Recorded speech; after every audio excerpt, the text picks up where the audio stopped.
அம்மா பிரேமாம்மா அடியனுக்கு உத்தரவு வழங்கலாம். நமச்சிவாய. சிவாய நம. திருச்சிற்றம்பலம். தென்னாடுடைய சிவனே போற்றி, எந்நாட்டவர்க்கும் இறைவா போற்றி, காவாய் கனகத்திரளே போற்றி, கைலை மலையானே போற்றி போற்றி. ஐயா, 4 துதி பாடி ஆரம்பிங்கய்யா. சிவாய நம.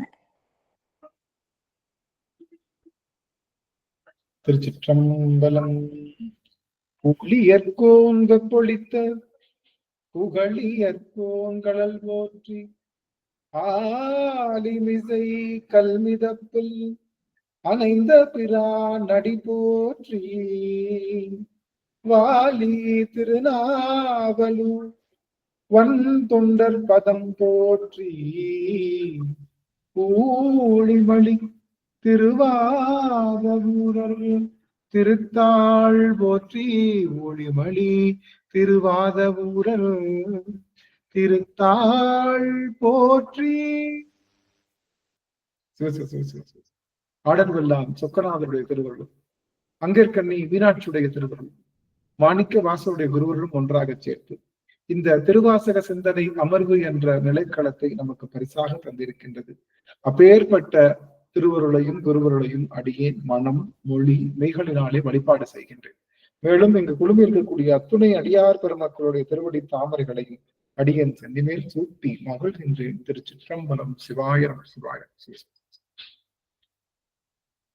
சொக்கநாதர் என்பார், பிரிந்தேன் மலத்து உனது பேராலே அறிந்தேன் உனை நன்றா ஐயா,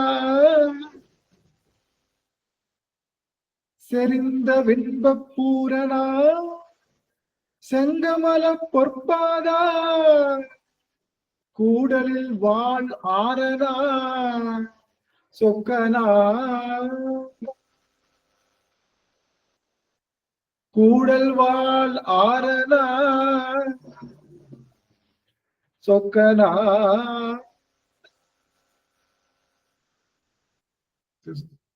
சொக்கநாதருடைய பெரும் கருணையினாலே நாம் தொடர்ந்து இந்த அருள் பத்து என்ற அந்த பதிவை தொடர்ந்து சிந்தித்து வருகின்றோம். அந்த வகையிலே இன்றைய தினம் நாம் இந்த 4வது பாடலை பாடுவதற்கு திருவருள் கூட்டியிருக்கின்றது. அந்த வகையில இன்னைக்கு நம்ம 4வது பாட்டை பாடலாம். ஒரே ஒரு நிமிஷம் பாடி, புத்தகம் இல்லை, இதுலதான் எடுக்கிறேன்.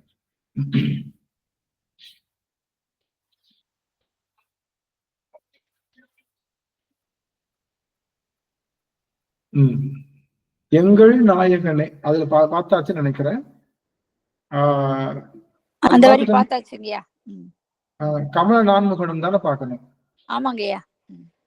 4வது பாட்டு கமல நான்முகனும் கார்மகள் நிறத்து கண்ணனும் நன்னுதற்கரிய அப்படின்ற அந்த பாடல் தான் போன அமர்வுகளை நம்ம பார்த்தோம். அத கொஞ்சம் சிந்திக்கலாம். அடியார்கள் கொஞ்சம் பாடலாம். அடியார்கள் கொஞ்சம் பாடுங்க. கமல நான்முகனும் கார்முகள் நிறத்து யாரு பாடுறீங்க? ஐயா அடியன் பாடுறீங்க. சிவாய நமங்கய்யா. திருவுருளை வணங்கிக்கிறேங்க. ஆமா, அனைத்து அடியார் திருவுருளையும் வணங்கிக்கிறேங்க சாமி. சிவாய நமங்க. திருச்சிற்றம்பலம். கமல நான்முகனும் கார்முகில் நிறத்து கண்ணனும் நன்னுதற்கரிய விமலனை எமக்கு வெளிப்பட என்ன வியன் தளல் வெளிப்பட்ட எந்தாய், திமில நான் மறை சேர்த்திருப்பெருந்துறையில் செழுமலர் குருந்தம் மேவிய சீர், அமலனே அடியே நாதரி தழைத்தாள் அதெந்துவே என்று அருளாயே. திருச்சிற்றம்பலம்.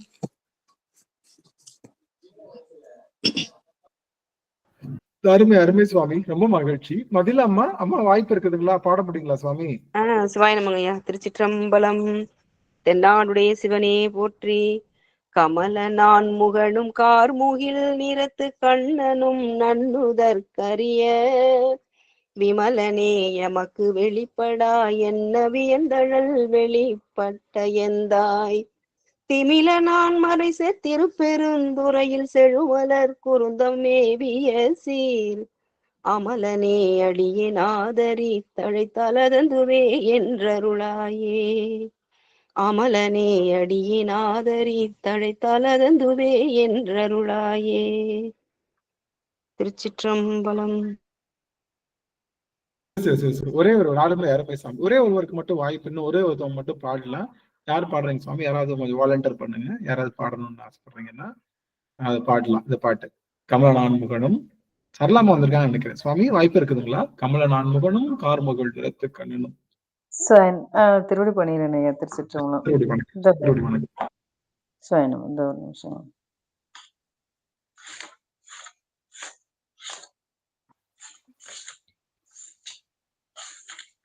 ஒரு நிமிஷம் சுவாமி. சரிங்க, நீங்க வாங்க, ஒன்றும் பிரச்சனை. பாருங்க. திருச்சிற்றம்பலம். தில்லையம்பலம் சிவசிதம்பரம் பொன்னம்பலம் மணிவாசகர் திருமலரடிகள் போற்றி போற்றி. அருள் பத்து.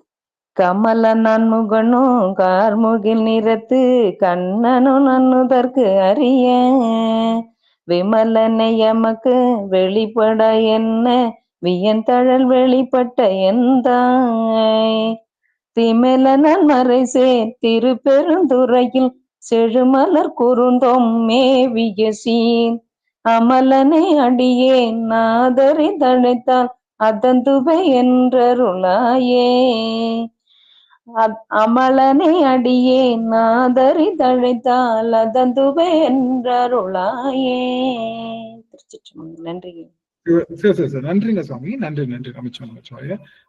ரொம்ப, அதாவது கமல நான்முகனும் கார்முகல் நிறத்து கண்ணனும் நன்னுதற்கு அறிய அப்படின்ற பாடலை தான் நம்ம சிந்திக்கிறோம். போன வாரம் அதை பார்த்த பாடல் நம்ம ரொம்ப அருமையா சிந்திச்சோம். நம்ம ஞாபகம் இருக்கான்னு தெரியல, சும்மா ஒரு ரீகேப்.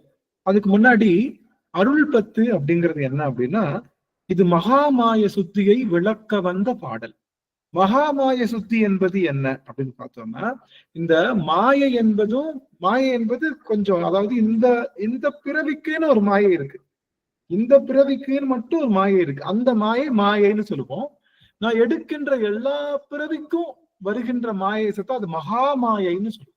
அந்த மகாமாயை சுத்தி பண்ணா என்ன நடக்கும் அப்படின்னா, இறைவனுடைய அருளை இந்த ஆன்மா உணர ஆரம்பிக்கும். இந்த மாயை தான் இறைவனுடைய அருளை நம்மளுக்கு உணர விடாம தடுத்துட்டு இருக்கு.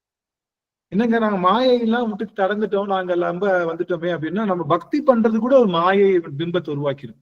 நம்ம பண்றதுதான் பெரிய பக்தியோ, நம்ம பண்றதுதான் சின்ன பக்தியோ, நாம பண்றது சின்ன பக்தின்னு நினைக்கிறது மாயை தான், நாம பண்றது பெரிய பக்தின்னு நினைக்கிறது மாயை தான். நல்லா நினைச்சிட்டு இருக்கோம். பெருசா நினைச்சுக்கிட்டாதான் அது சுப்பீரியர் காம்ப்ளெக்ஸும் மாயை தான், இன்ஃபீரியர் காம்ப்ளெக்ஸும் மாயை தான். புரியுதுங்களா உங்களுக்கு? என்னால முடியாதுப்பா அப்படின்னு சொல்றதும் மாயை தான், என்னால மட்டும்தான் முடியும் அப்படின்னு சொல்றதும் மாயை தான். எனக்கு சுப்பீரியாரிட்டி காம்ப்ளெக்ஸ்ல இருந்தாலும் சரி, இன்ஃபீரியாரிட்டி காம்ப்ளெக்ஸ்ல இருந்தாலும் சரி, ரெண்டுமே மாயை தான். மாயைனா என்ன அப்படின்னா, நல்லா தெரிஞ்சுக்கணும். மாயைனா ஒரு இல்லாத பொருளை இருக்கின்ற பொருள் போல காட்டுகின்ற அமைப்புக்கு பேரு மாயைன்னு அர்த்தம். ஒரு பொருள் இப்ப நம்ம கூடவே வரமாட்டாங்க அவங்க, புரியுதுங்களா? எல்லாரும் ஒரு நிமிஷம், உங்க எல்லாரையும் அடியனுக்கு கண்கள்ல நீர் தான் பெருகுது. கிட்டத்தட்ட ஒரு 10 நாளா கொஞ்சம் நஞ்சம் இல்ல, சாமி என்னென்ன வகையில செய்யணுமோ வச்சு செய்யறாரு. அது உடலா இருக்கட்டும், மனசா இருக்கட்டும், எல்லாத்தையும் வச்சு செய்யறாரு. என்ன பண்ணாலும் அடியனுக்கு ஆனந்தத்தை தருவது எங்க அடியார்களுடைய அந்த முகக்குறிப்பு தான். எனக்கு அந்த முகக்குறிப்பு ஒண்ணுதான் அடியனுடைய துன்பக் கடல்ல இருந்து இங்க தூக்கி வரும். துன்பக்கடல் தான் இந்த வட்டம் சாமி நிறைய சேனல் போட்டிருக்காரு போல. எங்கிட்டு காலம் வச்சாலும் துன்பக்கடியும் கடல்ல தான் என்ன வச்சாலும் சரி, உன் திருவடியை விடுறதா இல்லை அப்படிங்கிறத அந்த ஒரு செய்தியை மட்டும் ஆணித்தரமா வச்சுட்டு இருக்கோம். நீ என்ன வேணாலும் அடிப்பான், நீ அடிக்கிறதுக்கு தானே நாங்க இருக்கோம், நீ எதுக்கு அடிக்கிறன்னா அது வலிக்கதான் செய்யுது. ஆனாலும் அது ஏதோ ஒரு புரிதலை கொடுக்குன்னு நினைக்கிறோம்.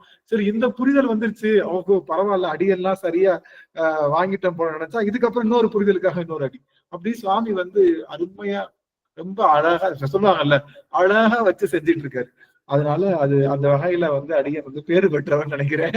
அவன் கூடவே இருக்கிறனாலதான் அடிச்சிட்டு இருக்கான்னு நினைக்கிறேன். நான் சொன்னேன், நீ தானே என்ன வேணாலும் அடி. எங்க அடியார்களுக்கிட்ட நான் பேசுறதுக்கு இன்னைக்கெல்லாம் வாய்ப்பே கிடையாதுன்ற அளவுக்கு நடந்துச்சு. இன்னைக்கெல்லாம் வாய்ப்பே கிடையாது நமக்கு. நம்ம இதுக்கு என்ன நடந்தாலும் நடக்கட்டும், எல்லாம் தூக்கி கிடக்கெல்லாம் கிடக்கட்டும், கலவனத்துக்கு மனையில வைக்கின்ற மாதிரி என்ன வேணா கிடக்கட்டும், தூக்கி ஓரம் வச்சுட்டு எங்க மரியாதை சிவத்தை பத்தி பேசிட்டு அதுக்கப்புறம் கொஞ்ச நேரம் கழிச்சு நமக்கு நடந்த சோக கதையெல்லாம் நினைச்சு அழுதுக்கலாம். அழுகிறதுக்கு டைம் இருக்கு, ஆனா சிவனை பத்தி பேசுறதுக்கு இதுதான டைம், அதை பார்த்துக்கலாம் அப்படின்ற மாதிரி அடியர் வந்து அது உள்ள வந்து. இப்போ இந்த மகா மாயை அப்படியே கடக்கிறதுக்கு என்ன பண்ணணும் அப்படின்னா, அது இறைவனுடைய அருளை பெறுவதற்கு மகா மாயை கடக்கணும்.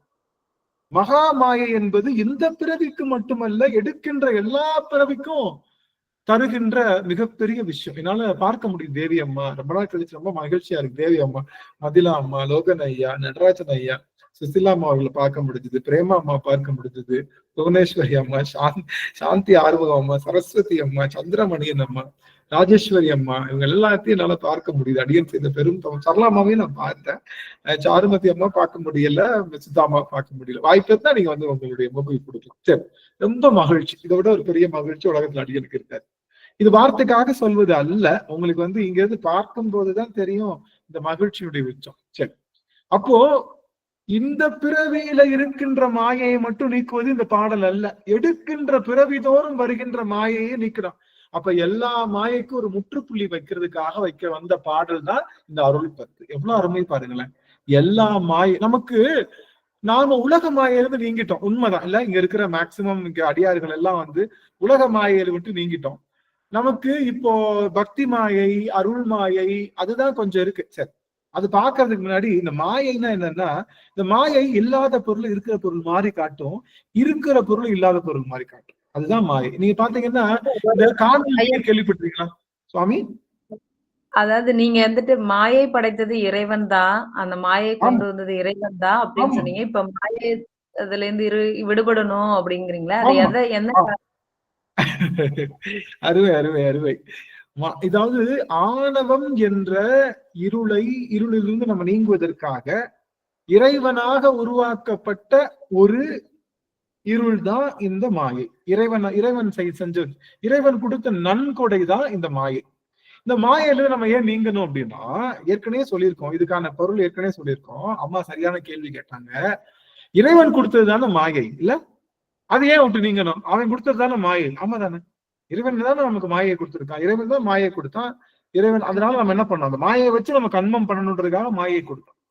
அப்ப இந்த மாயை கண்மம் பண்ண என்ன ஆகும், ஆணவத்தினுடைய அந்த இருப்பை அறிந்து கொள்ள முடியும். ஆன்மாவுக்கு ஆணவத்தை பத்தி தெரிஞ்சுக்கணும். ஆணவம்னா நல்லா தெரிஞ்சுக்கோங்க, அது திமிரு கிடையாது. எல்லாரும் அவன் ஆணவமா இருக்கான்னு சொல்றோம்ல, அந்த ஆணவம்னா என்ன சொல்றோம், திமிரா இருக்காங்கல்ல, நான் யாரும் கஞ்ச மாட்டேன், அந்த பேர் ஆணவம் இல்ல. ஆணவம்னா அறியாமை. இந்த திமிரு கூட ஏன் வருது, திமிரு ஏன் வருது? கொஞ்ச நேரம் என்னை பார்க்கலாமே அடியார்கள், கொஞ்சம் வாய்ப்பு இருந்தா. சுசிலாமா பார்த்துட்டு இருக்கேன், வாய்ப்பு இருந்தா மத்த அடியார்கள். இப்போ ஆணவம் திமிரு அறியாமைனாலதான் வந்தது, அறியாமைனாலதானே வந்தது. இப்ப பாருங்களேன், சூரபத்மனுக்கு என்ன வந்தது? சூரபத்மன் என்ன வரம் வாங்கினா, நான் சிவத்தால மட்டும்தான் அழியணும் அப்படின்னு வரம் வாங்கினான். வந்து நிக்கிறது யாரு? தம்மா துண்டு பொடிப்புள்ள யாரு? முருகன். இறைவன் பேரொளி பிளம்பாக இருக்கக்கூடிய பேரொளி பிளம்புல இருந்து வந்தவன், நெற்றிக்கண்ணுல இருந்து வந்தவன். இறைவனே ஒரு பேரொளி பிளம்பு. அந்த பேரொளி பிளம்ப நம்ம பார்க்க போறோம். நான் அடியன் இப்ப பேசுற பேரொளி பிளம்புக்கும் இந்த கமல நான்முகனுக்கும் ஒரு நிறைய தொடர்பு இருக்கு. அந்த பேரொளி பிளம்புல இருந்து ஒரு நெருப்பு வெளியே வந்துச்சுன்னா அதுவும் எதுதான், அதுவும் பேரொளி பிளம்பு தான். அதுல இருந்து வந்த துகள் 6 துகள் தான் 6 முகமா வந்து காமிச்சு பாக்குது நம்மள. நான் வந்து நின்று இது நம்ம நினைக்கிறோம், பிறை இல்லையே, தடை இல்லையே, புலித்தோல் இல்லையே, தூக்கிய திருவடி இல்லையே, ஒரு பாதி அன்னை பராசக்தி இல்லையே அப்படின்னு நாம நினைச்ச மாதிரி வடிவம் இல்லையே. அப்ப வந்திருக்கிறது என்ன கிடையாது, என்ன கிடையாது, சிவம் கிடையாது. அதனால நம்மள கொல்ல முடியாதுன்னு தைரியமா எதிர்த்து இருந்து போராடலாம். ஏன்னா சிவம் சொல்லிட்டு நான் வந்துதான் உன்னை அழிக்க முடியும் அப்படின்னு சொன்னனால சிவம் என்ன பண்ணுவாரு, இப்ப கொடுத்தவங்களே அழிக்க முடியாது இல்லையா, நான் தான் கொடுக்குறேன், நானே அழிக்க முடியாதனால சிவம் என்ன பண்றாரு, மாடிஃபைடா வந்து முருகனாக வர்றாரு. அப்போ அவனுக்கு தெரியல. நல்லா கவனிங்க, சிவம் என்பது எல்லா பொருளும் இருக்குன்னு தெரிகிறதுக்கு பேர் தான் ஞானம் இல்ல. சிவம் என்பது எல்லா பொருளும் இருக்குன்னு தெரிஞ்சிட்டு உணர்ந்துட்டோம்னு நினைச்சுங்க, அதுதான் ஞானத்தினுடைய உச்சம். அவ்வளவுதான் ஞானம்னா என்ன, எல்லா பொருளிலும் சிவத்தை பார்ப்பது. யோகம்னா என்ன? எல்லா பொருளிலும் சக்தியை பார்ப்பது யோகம். நான் யோகத்துல இருக்கேன்னு சொல்றோம்ல, எல்லா பொருளும் இறைவனுடைய கருணையை பார்ப்பதுன்னா பார்க்கும் பாவனையை பெறுவது. எல்லா பொருளும் இறைவனுடைய கருணையை பார்க்கின்ற பாவனையை பெறுவது என்னன்னா யோகம். அது பேரு சக்தி உபாசகம் சொல்லுவோம். யோகத்துல இருக்குது. அவன் பெரிய யோகக்காரன் அப்படின்னு என்ன அர்த்தம்? அவன் எல்லாத்தையும் கருணையா பார்க்க ஆரம்பிச்சுன்னா நம்ம என்ன அர்த்தம்? யோகம்னா என்ன நினைக்கிறோம்ல? ஏன்னா ஒரு நிமிஷம், முக்கியமான செய்தி. நம்மள யோகம்னா என்ன நினைக்கிறோம்? அவன் பெரிய யோகக்காரன் என்ன நினைக்கிறோம்னா அதிர்ஷ்டம். சக்தியுடைய கூறு வந்து 3ஆ பிரியும். ஒண்ணு மலைமகள், அலைமகள், கலைமகளாக பிரியும். இந்த அலைமகள் வந்து சேர்றான்ல, அதைத்தான் யோகம் நினைக்கிறோம். இல்ல 3 கூறும் சேர்த்து சக்தி கூறாகவே பார்ப்பது மகா யோகம். அதுதான் யோகம். நாம ஒரு பிட்டு வந்ததான் யோகம் நினைக்கிறோம். இல்ல, சக்தியினுடைய பல கூறுல ஒரு துளிதான் யாரு? நம்முடைய திருமகள். பணம், டப்பு வந்துச்சுன்னா ஐயோ யோகக்காரன்டா, தொட்டதெல்லாம் தொடங்குது, அவன் எடுத்ததெல்லாம் வருது, கார் என்ன, பணம் என்ன, இது என்ன, எல்லாம் சூப்பரா இருக்கு. அதே மாதிரி அவன் யோகக்காரன்டா, படிச்சா பாரு, பாஸ் ஆனா கலெக்டர் ஆயிட்டான், பெரிய யோகக்காரன்டா அப்படின்னு. கலைமகள் வந்தாலும் சரி, அதே மாதிரி பலம் இருந்தாலும் சரி, இப்ப நல்லா பார்க்க நோஞ்சா மாதிரி இருந்தா பாரு, இப்ப நல்லா நல்லா ஸ்ட்ராங் ஆயிட்டானே அப்படின்னு. அலைமகள், கலைமகள், மலைமகள், இவங்க 3 பேருடைய சின்ன இருப்பத்தான் யோகம் சொல்றோம். இல்ல 3 பேரும் சேர்ந்து பராசக்தியினுடைய வடிவமா இருப்பதைத்தான் நம்ம யோகம்னு சொல்றோம். அதுதான் யோகம். கல்வியா செல்வமா வீரமா 3 தலைமுறைக்கும் நிதி வேண்டுமா, காலம் முற்றும் வழி நடத்தும் வேண்டும், தோன்றும் பகை நடங்கும் கதி வேண்டுமா, இவை 3ம் நலந்திருக்கும் நலம் வேண்டுமான்ற. அப்ப நலம்னா என்ன அர்த்தம்னா 3 அன்னை மலைமகள், கலைமகள், அலைமகள் என்று சொல்லுகின்ற 3 சக்தியுடைய கூறும் ஒன்னா சேர்றதுக்கு பேரு தான் நலம். அது பேரு தான், அந்த இதுதான் நலமா இருக்கீங்களா அர்த்தம். நலமா இருக்கீங்கன்னா என்ன அர்த்தம்? காசு இருக்கு, உடம்பு நல்லா இருக்கா, புத்தி நல்லா இருக்கான்னு அர்த்தம். இது 3 நல்லா இருந்தா தான் நலம்னு அர்த்தம். நலம் நலமறிய ஆவல் அப்படின்னு அர்த்தம். காசு உங்க கையில இருக்கா, உங்ககிட்ட கல்வி ஞானம் இருக்கா, உங்ககிட்ட பலம் இருக்கா, உடல் பலம் இருக்கா, உடல் நலம் இருக்கா, பொருள் நலம் இருக்கா, மனநலம் இருக்கா, 3 நலம் இருந்தா தான் நலம்னு சொல்ல முடியும். ஆக இந்த 3 சக்திகளையும் ஒண்ணு சேர்த்து வச்சு பாக்குற பாவனைக்கு பேரு தான் யோகம். சரி, ஏன் இங்க வந்தோம் அப்படின்னா, சூரபத்மன் வந்திருக்கிறது சிவம்னு. அவன் என்ன பண்ணிருக்கணும்? புல்லுலையும் சிவத்தை பார்க்கணும், கல்லுலையும் சிவத்தை பார்த்திருக்கணும், எல்லாத்துலயும் சிவத்தை பார்த்திருந்தா என்ன தோணி இருக்காது? அசுரன்ற எண்ணமே வந்திருக்காது. இல்ல, எல்லாத்தையும் அடக்கி ஆளணும்ன்ற எண்ணம் வந்திருக்குமா? இன்னைக்கு நம்ம யாரு திட்டினாலும் சரி சிவம் தான் திட்டிட்டு போகுது, யார் வந்தாலும் சரி சிவன் தான் வந்துட்டு போகுது, அடிச்சாலும் சரி சிவன் தான் அடிக்குது அப்படின்னு நினைக்கும் போது அந்த அடி வேதனை வலி நமக்கு வர்றதில்ல. ஆமா, சிவன் வந்து அடிக்கிறாரு, அவர் ஏதோ நல்லதுதான் பண்ணுவார் அப்படின்ற எண்ணம் வருது. அதனால அந்த நிலைக்கு வருவதுதான். இப்போ அம்மா கேட்ட கேள்விக்கு வருவோம். அப்போ இந்த ஆணவம் என்பது வந்திருக்கக்கூடிய ஒரே ஒரு நிமிஷம்.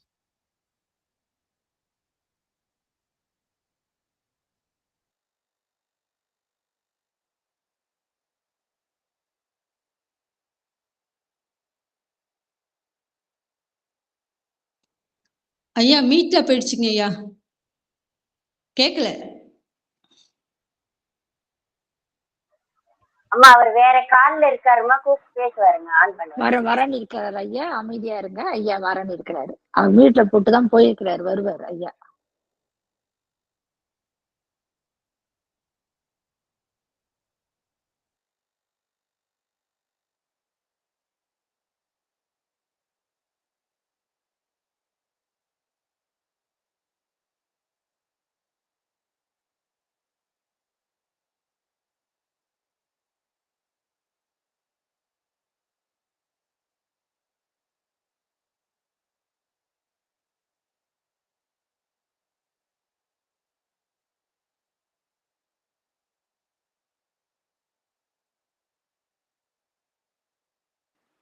நடராஜ ஐயா வர வரைக்கும் அந்த பாட்டை, 4வது பாட்டை பாடுங்கய்யா. கமல நான் மோகனம் ஐயா பாடட்டும், நான் ஐயா கேட்கிறேன். வந்துட்டாரு ஐயா, வந்துட்டாருங்கய்யா. பாடுங்க சுவாமி, பாடுங்க சுவாமி. அதை முடிச்சுக்கிறேன். அம்மா கேட்ட கேள்வி முடிச்சுக்கிறேன். ஐயா அது நீங்க முடிச்சதுக்கு ஆரம்பிங்க. அப்புறம் ஐயா ஏன்னா எல்லாரும் பாடியாச்சு, நீங்க வகுப்பு ஆரம்பிங்க. ஆம். என்னன்னா அறியாமை என்பதுதான் ஆணவம். எது பத்தின அதை பத்தின ஐடியா இல்லாம நம்ம அது மேல கோவப்படுறோம். ஒரு அந்த பொருள் மேல ஐடியா இருந்துச்சு என்ன பண்ண மாட்டோம், கோவப்பட மாட்டோம். அது மேல ஆசைப்பட மாட்டோம். அது மேல குரோதப்பட மாட்டோம். காமம், குரோதம், லோபம், மதம், ஆச்சரியம், மோகம் என்று சொல்லுகின்ற 6 விதமான குணங்கள் ஏன் வருதுன்னா அதை பத்தின முழுமையான ஐடியா இல்லை. அதனாலதான் அதுக்கு ஆசைப்படுறோம். அதனாலதான் அது மேல வெறுப்பு வருது. ஒரு வெறுப்பு, விருப்பு, அது மேல அதிக பற்று, இதெல்லாம் நம்மளை சுத்தி இருக்கக்கூடிய நம்ம வீட்டுக்காரர் நம்ம கூடயே வருவா, அப்படி நம்ம புள்ள நம்ம கூடயே வரப்போகுது, நம்ம சொந்தக்காரவங்க நம்ம கூடயே வரப்போறாங்க, நாம சேர்த்து வச்சிருக்கிற செல்வம் நம்ம கூடயே வரப்போகுது, இந்த வீடு நம்ம கூடயே வரப்போகுது, சொத்து நம்ம கூடயே, இப்படிலாம் நினைச்சிட்டு இருக்கோம்ல. அது எதுவுமே வரப்போறது இல்ல. யாராவது வர முடியுமா? காதற்ற ஊசியும் வாராது கான் கடை வலிக்கேன்னு சொன்ன மாதிரி. அப்போ எதை பத்தின ஐடியா இல்லாததுக்கு பேருதான் ஆணவம். நல்லா கவனி, முக்கியமான செய்தி, ரொம்ப முக்கியமான செய்தி. அடியார்கள் முடிச்சு ஆன் பண்ணி, எதை ஒரு ஐடியா இல்லாததுனாலதான் அந்த பொருள் மேல பற்று வந்தது, அந்த பொருள் மேல வெறுப்பு வந்தது, அது பொருள் மேல மோகம் வந்தது, அது பொருள் மேல நமக்கு மாச்சரியம் என்று சொல்லுகின்ற ஒரு விதமான குணங்கள்லாம் வந்தது, ஒரு நினைப்பு வந்தது. ஆனா அந்த பொருள் மேல நினைப்பு வந்துருச்சுன்னு வச்சுக்கோங்க, பொருளை பற்றிய முழு தெளிவு வந்துருச்சுன்னா என்ன ஆகும்? நமக்கு அந்த பொருள் மேல வெறுப்பு வராது, விருப்பு வராது, விருப்பு வராது, எதுவுமே வராது, பற்று வராது, எதுவுமே வராது. காரணம் என்னன்னா அந்த பொருளை பத்தின முழுமையா. இப்ப குழந்தை இருக்கு, நீங்க நல்லா வயசானவங்களா இருக்கீங்க, ஒரு குழந்தை நீங்க சாப்பிட்டுட்டு இருக்கீங்க, சாப்பாட்டுல வாயில இருக்கிற தண்ணிய புளிச்சுன்னு துப்பிடுச்சு, என்ன பண்ணுவீங்க? கூப்பிட்டு வச்சு மொத்தமா கோவப்படுவோமா? என்ன பண்ணுவோம்? அந்த குழந்தைக்கு அவ்வளவுதான் அறிவு. சரின்ட்டு அந்த சாப்பாடு தூக்கி ஓரமா வச்சுட்டு இன்னொரு சாப்பாடு எடுத்து போடுவோம், இல்லாட்டி அப்படியே சாப்பிட்டுக்கலாம். காரணம் என்னன்னா அந்த குழந்தையை பற்றிய அறிவு, குழந்தைன்னா இப்படிதான் நடந்துக்கும்னு தெரிஞ்சனால பண்றோம். இதுவே ஒரு அக்கா இருக்குன்னு வச்சுக்கோங்க, சின்ன குட்டி பாப்பா அக்கா, அதுகிட்ட இப்படி செய்துனா அந்த அக்கா என்ன பண்ணும்? அந்த குழந்தைய டம்முன்னு அடிக்கும். ஏன் எனக்கு சாப்பாடு கொடுங்க, ஏன் பண்றேன்? காரணம் அந்த குழந்தைகிட்ட. அப்போ நமக்கு ஏற்படக்கூடிய அந்த விகார எண்ணங்கள்னா எது? விருப்பு, காமம், குரோதம், மதம், லோபம், மாச்சரியம் சொல்றது 6 விதமான குணங்களுக்கும் காரணம் அறியாமை தான். இப்ப தெரியலன்றத அப்ப உங்களுக்கு என்ன பண்ண வைக்கணும்? தெரிஞ்சுக்க வைக்கணும். நல்லா கவனிங்க, உங்களுக்கு தெரியல, அதை பத்தி என்னன்னு தெரியல, அப்ப அதை பத்தி என்ன பண்ணணும்? தெரிஞ்சுக்க வைக்கணும்ன்றதுக்காக சாமி என்ன பண்றாரு? ஒரு வீடு கட்டுறாரு, வீட்டுல உங்களை உட்கார வைக்கிறாரு, கிளாஸ் எடுக்கிறாரு டெய்லி. இங்க பாரு தம்பி, குழந்தைன்னா இப்படித்தான் இருக்கும் எல்லாம் அப்படின்னு பல கால கிளாஸ் எடுத்ததுக்கு அப்புறம் என்ன தெரியுது? புரிஞ்சுக்கிட்ட உடனே நம்ம என்ன பண்றோம்? அந்த கிளாஸ் எடுத்தார் இல்லையா, அந்த கிளாஸ்லயே உட்காந்துக்கிட்டு இருக்கலாமா? கிளாஸ்ல உட்காரலாமா? அவர் கிளாஸ் எடுத்துக்கிட்டார், சொல்லி கொடுத்து அது நம்ம அதுலயே உட்காரலாமா? என்ன இல்ல. தெரிஞ்சுக்கிட்டதுக்கு அப்புறம் என்ன பண்ணணும்? அந்த கிளாஸ்ல இருந்து வெளியே வந்துடணும், வெளியே வந்துடணும். ஆமா, அடுத்த ஸ்டெப்புக்கு போகணும். அப்போ அதுதான் மாயை. சாமி கொடுத்ததுதான் கிளாஸ் ரூம். அந்த கிளாஸ் ரூம் தான் மாயை. அந்த கிளாஸ் ரூம் தான் மாயை. அந்த கிளாஸ் ரூம் உட்கார வச்சு, எப்பா இன்னார் இப்படிப்பா, அவர் இப்படிப்பா, இந்த நீ பாத்துக்கிட்டு இருக்கிற உலகம் இருக்குல்ல, அது நிலையானது இல்ல தங்கம், அது கொஞ்ச நாள்ல போயிடும், நீ உடம்பு போனவொடனே அது எல்லாமே உனக்கும் அதுக்கும் சம்பந்தம் இல்லாம போயிடும். இது மேல பண்ணாத. நான் கொடுத்தது எதுக்காகன்னா, இத புரிஞ்சுக்கிட்ட அப்படின்னா அடுத்த பிறகு உனக்கு வராது. ஏன்னா அது புத்தி தத்துவத்துல போயிடும், சித்தத்துல போயிடும். சித்தத்துல சிவம் ஒண்ணுதான் பெருசுன்னு நினைக்கிற தன்மை வந்துருச்சுன்னா உனக்கு என்ன வராது? மித்தத்துல எதுவும் நாட்டம் வராதுன்ற அந்த கிளாஸ் எடுக்கிறாருல, அந்த கிளாஸுக்கு பேரு தான் மாயை. சாமி அந்த மாயை நல்லா இருக்குன்னு என்ன பண்ணக்கூடாது? திருவாசக சிந்தனை நல்லா இருக்குன்னு சொல்லிட்டு கடைசி வரைக்கும் நீ சொல்லு, நான் கேட்டுக்கிட்டே இருக்கேன்னு, 50 வருஷம் ஆனாலும் நாங்க அப்படித்தான் இருப்போம்னு சொல்லக்கூடாது. புரியுதுங்களா? திருவாசக சிந்தனை கிளாஸ் தான். ஆனா ஒவ்வொருவரும் என்ன பண்ணோம்? திருவாசக சிந்தனையை சொல்லுபவர்களாக மாறும். ஒவ்வொருவரும் ஒருத்தவங்கிட்ட போய், அறியாத உயிர்களிடத்த அவங்க கிட்ட போய் நான் கடைசி வரைக்குமே கேட்டுட்டு இருப்பேன்றதுதான் மாய். அப்போ நமக்கு தலையில அழுக்கு இருக்கு, அந்த அழுக்கு தான் ஆணவம். அந்த ஆணவத்தை போக்குறதுக்காக சாமி என்ன கொடுத்தாரு? சீயக்காய் கொடுத்தாரு இல்லையா? சீயக்காயை உள்ள மேல போட்டோம். சீயக்காயை போட்டா மட்டும் போதுமா? தண்ணி ஊத்தி என்ன பண்ணணும்? தண்ணி ஊத்தி தேய்க்கணும். அந்த தேய்க்கிறதுக்கு பேரு வினை. தேய்க்கிறதுக்கு பேரு வினை. சீயக்காய் என்பது என்னது? மாயை. உள்ள இருக்கிற உண்மையான அழுக்கு எடுக்கிறது தான் நம்மளுடைய வேலை. அழுக்கு எதனால எடுக்கிறோம்? அழுக்க சீயக்காய்னால எடுக்கிறோம், தேய்க்கிறோம். அதுக்கப்புறம் என்ன பண்ணணும்? தேய்க்கிறத நிறுத்திட்டு தண்ணி ஊத்தணும். சாமி கொடுத்ததுதான் சீயக்கான்ட்டு சீயக்காவை தலையில வச்சா என்ன ஆயிடும்? ஏற்கனவே இருக்கிற அழுக்க விட இப்ப அழுக்கு இன்னும் அதிகமாயிடும். அதனால அந்த சீயக்காவையும் சேர்த்து என்ன பண்ணணும்? கழுவணும். சீயக்காவையும் சேர்த்து கழுவணும். நமக்கு அடிபட்டுருச்சுன்றதுக்காக கட்டு போட்டிருக்காங்க. அடிதான் ஆணவம்.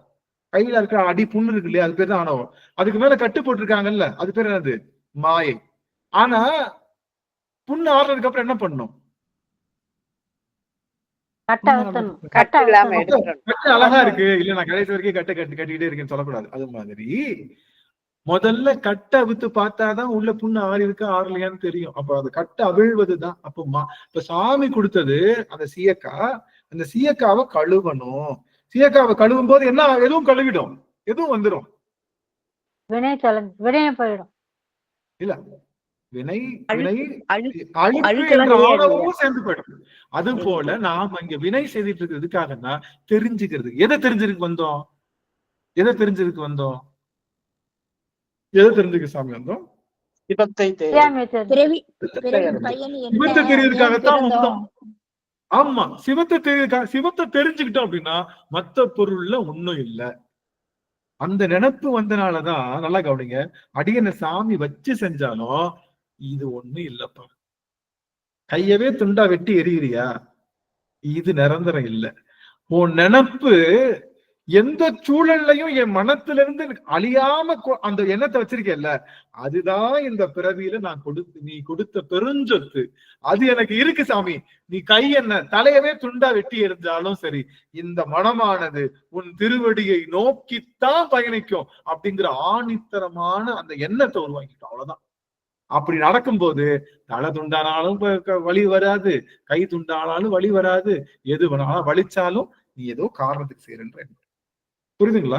அதனாலதான் அடி எனக்கு என்ன நடந்தாலும் உங்ககிட்ட சிரிச்சுட்டே பேச முடியும். பேசுறதுக்கான காரணம் அந்த ஒரு செய்தி தான். அப்போ நம்மளுடைய மனமானது முழுவதுமாக சிவத்தை சுத்தி என்ன நடந்தாலும் சரி, அடியனுக்கு நடந்த துயர சம்பவம் போல எதிரிக்கும் நடக்கக்கூடாது. அவ்வளவு துயர சம்பவங்கள்லாம் நடந்துச்சு. அதெல்லாம் அடியார்களுக்கு எல்லாம் எல்லாருக்குமே தெரியும். அந்த துயர சம்பவத்துல இருந்து மீண்டு வந்தோம். அதுக்கப்புறம் நிறைய விஷயங்கள் சம்பவம். ஏன்னா நம்ம அவ்வளவு விரை செய்திருக்கோம்ல. நான் நினைப்பேன், ஏசாமி நமச்சிவாய மந்திரம் சொல்றோம், அடியார்கள் திருவடியை போட்டுறோம், குருநாதரை போட்டுறோம், ஆனா இன்னும் இந்த வினையானது தீரலைன்னா இந்த வினைக்கு எவ்வளவு பெரிய விஷயம் இருக்கு பாருங்க. அவ்வளவு வினை பண்ணிருக்கேன் போல, இன்னும் தீப்பெட்டியை சரியா உரசாம வேற பக்கம் உரசிட்டு இருக்கேன் போல. நமச்சிவாய மந்திரம் சரியா உரசி இருந்தா ஒரே ஒரு நமச்சிவாய மந்திரம் எல்லா வினையும் எரிச்சிருக்கும்ல. இன்னும் சரியா சொல்லல, இன்னும் உரசல, தீப்பெட்டியை மாத்தி புடி, திருப்பி புடி, இப்படி பிடிச்சு உரசலாமான்னு பல முறைகள்ல நமச்சிவாய மந்திரத்தை இப்போ நாங்க எல்லாரும் செஞ்சுட்டு இருக்கோம். 23 பேர் இருக்கீங்க. அதனால நாங்க என்ன பண்ணிட்டு இருக்கோன்றதை சொல்றோம். இந்த கார்த்திகை மாதம் முழுவதும் காலையில 4:30 மணிக்கு பிரம்ம முகூர்த்தத்துல சிவபூசை செய்யணும். அது 1 நிமிடமா கூட இருக்கலாம். நீங்க எந்திரிச்ச உடனே குளிச்சுட்டுலாம் எந்திரிச்ச உடனே திருநீரை விட்டுட்டு விளக்கு மட்டும் ஏத்தி விளக்குக்கு முன்னாடி ஒரு 5 முறையோ 10 முறையோ நமச்சிவாய மந்திரம் சொல்லணும். இந்த டாஸ்கை தான் பண்ணிக்கிட்டு இருக்கோம் எல்லாரும். அதனாலதான் நம்ம குரூப்ல எல்லாரும் அந்த 4:30க்கு எல்லாருமே அந்த தீபத்தை போட்டோ எடுத்து அனுப்புறாங்க. அந்த டாஸ்க்ல எல்லா அடியார்களும் கலந்துக்கணும் அப்படின்னு நாங்க நினைக்கிறோம். அதனால எல்லா அடியார்களும் அந்த டாஸ்க்ல கலந்துட்டு சரியாக 4:30க்கு முன்னாடி, 4:30 4:30க்கு தான் இல்ல, 4:20க்கே நீங்க பண்ணலாம். ஆனா 4:30 தாண்டாத அளவுக்கு 4:30 என்று சொல்லுகின்ற பிரம்ம முகூர்த்தத்துல நீங்க எல்லாரும் திருவிளக்கு ஏற்றி நம்முடைய சிவபெருமானுடைய சிவபூசையை அந்த நேரம் செய்யும் போது அந்த சிவபூசை ஆன்மாக்குள்ள ஈஸியா போகுது அப்படின்னு சொல்லப்படுது. ஏன்னா அவ்வளவு நேரம் நல்லா தூங்கி எந்திரிச்சிட்டு ஃப்ரெஷ்ஷா இருக்கும் இல்லையா, அப்ப ஓப்பனா இருக்கு, பாத்திரம் சுத்தமா இருக்கு. அப்ப பாத்திரத்துல எதுவுமே இல்லாதப்ப சிவம் நிறையுது. நாம ஏற்கனவே கொஞ்ச நேரம் கழிச்சு ஒரு 2.5 மணி நேரத்துக்கு என்ன ஆகும்? ஒரு கால் வரும், இட்லி பண்ணணுமா, குழம்பு பண்ணணுமா, உப்பு போடலாமா, இன்னைக்கு புதினா வாங்குவோமா, இல்ல கொத்தமல்லி, இப்படி அந்த சிந்தனை ஆடவர்களுக்கு இன்னைக்கு வேலைக்கு எங்க அந்த சிந்தனை எல்லாம் உள்ளுக்குள்ள சுரக்கிறதுக்கு முன்னாடியே எந்திரிச்ச உடனே எப்பா நீயே நானும் தான்ப்பா, எந்திரிச்ச உடனே நீயே நானும் தான், வேற யாரும் கிடையாதுன்னு போய் திருநீரை இட்டு தீபம் ஏற்றி அந்த தீபச்சுடர்ல முன்னாடி 1 நிமிடமோ 2 நிமிடமோ, அதுக்கப்புறம் நீங்க தூங்கிக்கலாம். 4:30 எந்திரிச்சிட்டீங்கல்ல, நீங்க உங்களால முடிஞ்ச அளவுக்கு சிவபூசை பண்ணுங்க. திரும்ப 6 மணிக்கு தான் எந்திரிக்கணும்னு ஆசைப்பட்டா படுத்துட்டு திரும்ப 6 மணிக்கு எந்திரிச்சுக்கலாம். அது உங்களுடைய விஷயம். அந்த இது அழகா இருக்கு, நமக்கு சிவபூசை நல்லா இருக்குன்னா அதை எக்ஸ்டெண்ட் பண்ணிக்கிட்டே போகலாம்.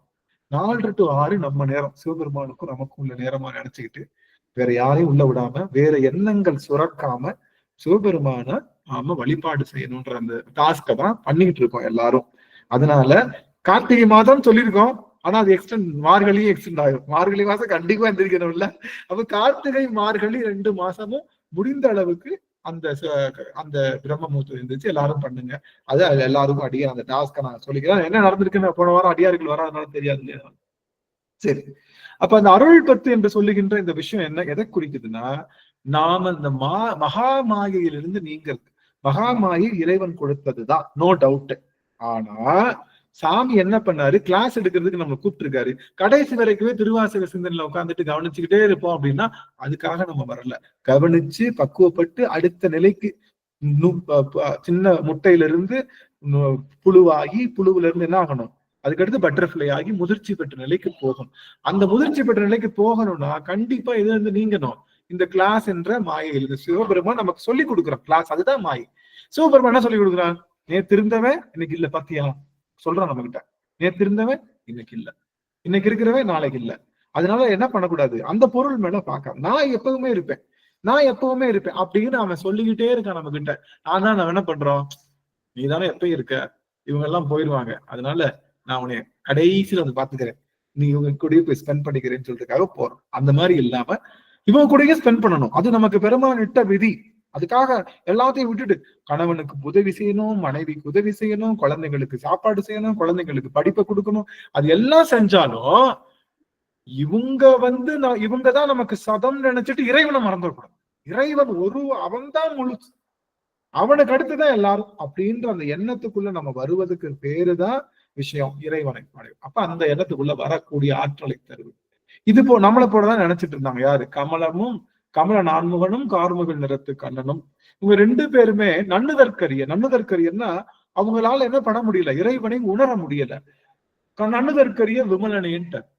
அப்போ இறைவன் அந்த நம்ம ஏற்கனவே சொன்னோம், தோடுடைய செவியன் விட ஏறிவோர் தூவன் மதிசூடி காடுடைய சுடலை பொடி பூசியன் உள்ளம் கவர் கல்வன் ஏடுடைய மலரான் முனை நாள் பணிந்தேத்த அருள் செய்த பீடுடைய பிரமாபுரமேவிய பெம்மான் இவனன்றே, பெம்மான் இவனன்றே. நமக்கு ஞானசம்பந்தர் இன்ட்ரடியூஸ் பண்ணும் போதே என்ன சொல்றாருன்னா, பிரம்மனுக்கு அருள் செய்தவர் சிவபெருமான்னு சொல்றார். ஆனா இங்க என்ன மணிவாசக பெருமான் என்ன சொல்றாருன்னா, பிரம்மானால உணரப்பட முடியாதவன் சிவபெருமான்னு சொல்றார். ஞான சம்பந்தர் பிரம்மனுக்கு அருள் செய்தவர் சிவபெருமான்னு சொல்றாரு. பிரம்மானால அருள் புரிய பிரம்மன் வந்து எப்பொழுதுமே தன்னுடைய மலர்கரங்களிலாலே மலரை தூவிக்கொண்டே இருப்பானா, எங்க சீர்காழியிலே இருக்கக்கூடிய அந்த பெருமானுக்கு எப்பொழுதுமே மலர் தூவிக்கிட்டே இருப்பான். ஆனா அவனால அறிய முடியலன்ட்டாங்க. நம்முடைய வீழிமலையிலேயே பெருமான் திருவேலிமலையிலே அவன் தவம் செய்து சங்கம் வாங்கியிருக்கான். யாரு, நம்மளுடைய திருமால் வந்து கண்களை இடந்து அப்பி சங்கம் வாங்கியிருக்கா அப்படி. ஆனா திருமாலும் பெருமானை அறியாதவர்னு சொல்றாங்க. காரணம் என்ன, 2 பேரும் பார்க்கத்தானே செஞ்சிருக்காங்க, சிவபூசை பண்ணிருக்காங்க, பெருமானை பார்த்திருக்காங்க எல்லாம். ஆனா நன்னுதற்கரியன்னு சொல்றாங்க. நன்னுதற்கரிய என்ன காரணம், அவங்க என்ன கேட்கல. கவனிங்க, ரொம்ப முக்கியமான இடம் இந்த இடத்துல, எல்லாரும் கவனிக்கணும். வேணும்னு கேட்கல, பெருமாள் வேணும்னு கேட்கல. அருமை. எல்லாரும் ஒரு நிமிஷம் கவனிங்க. இப்போ கவனிங்க, குழந்தைகிட்ட 2 பாக்ஸ் கொடுக்குறோம். ஒரு சாக்லேட் பாக்ஸ், ஒரு பக்கத்துல வைரம் பாக்ஸ், 2 பாக்ஸையும் கொடுக்குறோம். குழந்தை எதை எடுத்துக்குவோம்? Chocolate box. 5 வயசுல சாக்லேட் எடுத்தா பரவாயில்ல, 55 வயசுலயும் சாக்லேட் பாக்ஸையும் வைரத்தையும் கொடுத்தா குழந்தை எதை எடுத்துக்கணும்? அந்த குழந்தை, பெரிய குழந்தை எதை எடுத்துக்கணும்? வைரம் எடுக்கும். என்ன காரணம்? அந்த வைரத்தை வச்சு சாக்லேட் தான் நமக்கு பிடிக்கும். ஆனா 60 வயசுல கூட ஆசை வருது இல்ல, சாக்லேட் சாப்பிடுற ஆசை வந்துடும்.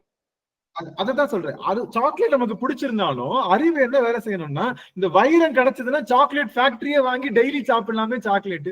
ஒரு தடவை மட்டும் சாக்லேட் சாப்பிடாம, பாக்ஸ் சாக்லேட் மட்டும் சாப்பிடாம, இந்த வைரத்தை வச்சு சாக்லேட் ஃபேக்டரியே வாங்கி டெய்லி காலைல சாயங்காலமா எல்லாமே சாக்லேட் சாப்பிடலாமேன்னு அறிவு வரணும்ல. அப்போ இந்த வைரத்தை வச்சு சாக்லேட் மட்டும் இல்ல, என்ன வேணாலும் வாங்கிக்கலான்ற எண்ணம் வரலன்னா அந்த பிள்ளைக்கு என்ன வரலன்னு அர்த்தம்? அறிவு வளரல. அறிவு வளரலன்னு அர்த்தம். அதுதான் நம்ம பண்றோம். சின்ன வயசுல என்ன பண்ணோம்? சாமி சைக்கிள் வேணும்னு போனோம். கொஞ்சம் வளர்ந்ததுக்கு அப்புறம் சாமி நல்ல கணவர் இருந்தா குடுசாமின்னு கேட்டோம். அதுக்கப்புறம் நல்ல புள்ள குடுசாமின்னு கோயில் கோயிலா ஏறி இறங்கணும். அப்புறம் என்ன கேட்கணும்? அந்த புள்ளைக்கு நல்ல படிப்பு வேணும் சாமி, என் புள்ள படிப்புல மண்டையில ஏறவே மாட்டேங்குது. அதுக்கப்புறம் பிள்ளைக்கு வேலை வேணும் சாமி, அப்புறம் பிள்ளைக்கு நல்லபடியா கல்யாணம் முடியும் சாமி, அப்புறம் பிள்ளைக்கு நல்ல படிப்பு. இப்படியே போய்கிட்டு இருக்கே தவிர, சாக்லேட் பாக்ஸா எடுத்துக்கிட்டு இருக்கமே தவிர, வயசு 70-80 ஆனாலும் கூட சாமி நீ வேணும் சாமின்னு கேட்கிற ஆற்றல் வரல.